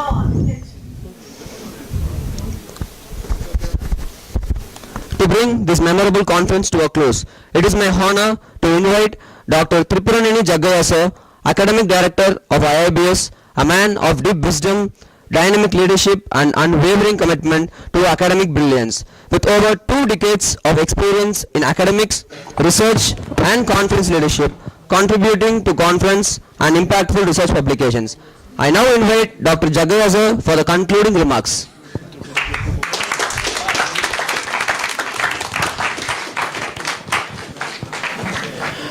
Respected Madam, Nimisha Madam, and delegates, and my dear colleagues, and my student friends. 2 days is a great moment. We deliberated the thoughts of 158 researchers. They given a different thoughts about the innovation, sustainability, and more than 20 plus guests came with an industry and academia, and the curriculum they discussed, how to implementation, and the sustainability and innovation, how to move forward in the present generation, in the future prospects we discussed. I hope that we received plenty of knowledge, and we have new thoughts is begun again. We want to think about the new journeys and the new innovation, and lot of dilemmas. You want to fulfill the dilemmas, you want to further, you want to do the research and get your thoughts and dreams convert into the present future generation, is in a new ideas, is in new opportunities. Generally, if you come in new opportunities, morning and 2 days we deliberated, many challenges will come in the sustainable challenges. Means suppose now we are growing, but we want to give the earth in the future generation. That is very important. Means innovation is a few people thoughts, we enjoy the society, but sustainability is an individual responsibility. Means we can't do a few people feel that sustainability will not able to maintain, is an individual person want to be think about the sustainability for the future generation.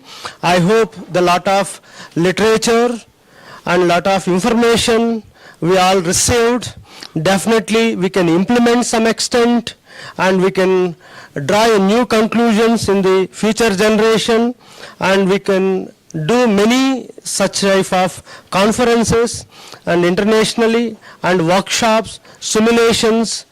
We want to conduct many in the IIBS. We want to support for the sustainable system in the coming future in India.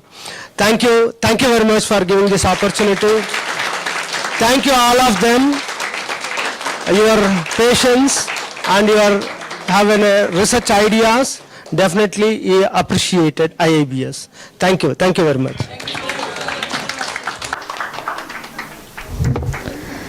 Thank you so much, sir. Every successful event stands on the shoulders of people who have supported and shaped it. To express our heartfelt gratitude to who all made today's program possible, I now invite Professor Shivakshi Sharma ma'am for the vote of thanks.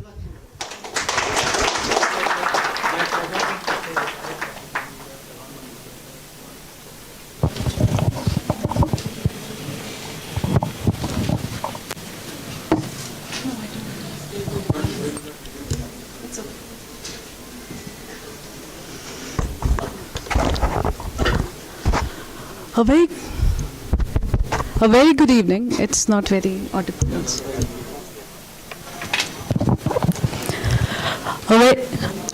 A very good evening, everybody. As we bring this wonderful journey called ISC 2025 to a close, it is my proud privilege to deliver the vote of thanks on behalf of the organizing committee members. First and foremost, my heartfelt gratitude to our Honorable Chairman, Dr. Jayaprakash Sir, in absentia.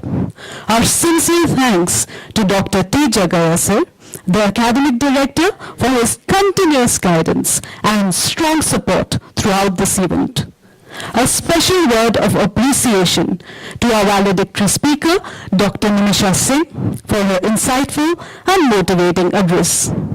We also extend a special gratitude to our IQAC coordinator and principal PGDM, Dr. M. Ketan, for his continued encouragement and support in making this conference a success. A warm thank you to our dedicated conveners, Dr. A. Ayappan, Dr. Arun Kumar, Dr. Akriti Gupta, for their leadership, hard work, and seamless coordination in this organizing this grand event. Our sincere appreciation to coordinators and co-conveners also goes to organizing committee members for their teamwork, dedication, and efforts behind the scene. A heartfelt thank you and gratitude to our student coordinators whose enthusiasm, discipline, tireless effort behind the scene for the smooth conduction of every session. We also extend our gratitude to all panelists and paper presenters, delegates and participants for their valuable contribution and active engagement throughout the conference. Finally, to all the faculty members, our guests and audience, a huge thank you for presence, support and encouragement that made this event truly special. As we conclude ISC 2025, let us carry forward the spirit of innovation, sustainability, and collaboration. This platform has inspired us all. Thank you so much.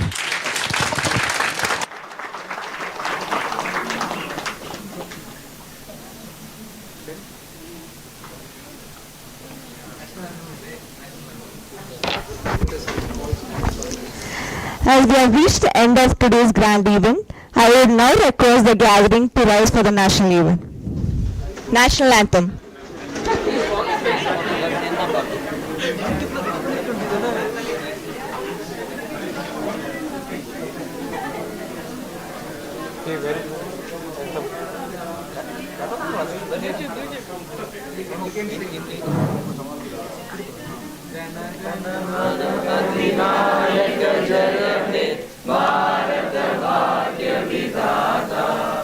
Punjab Sindh Gujarat Maratha Dravid उच्छल बंगा विंध्य हिमाचल यमुना गंगा उच्छल जलधि तरंगा तव शुभ नामे जागे तव शुभ आशीष मागे गाहे तव जय गाथा जन गण मंगल गायक जय हे भारत भाग्य विधाता।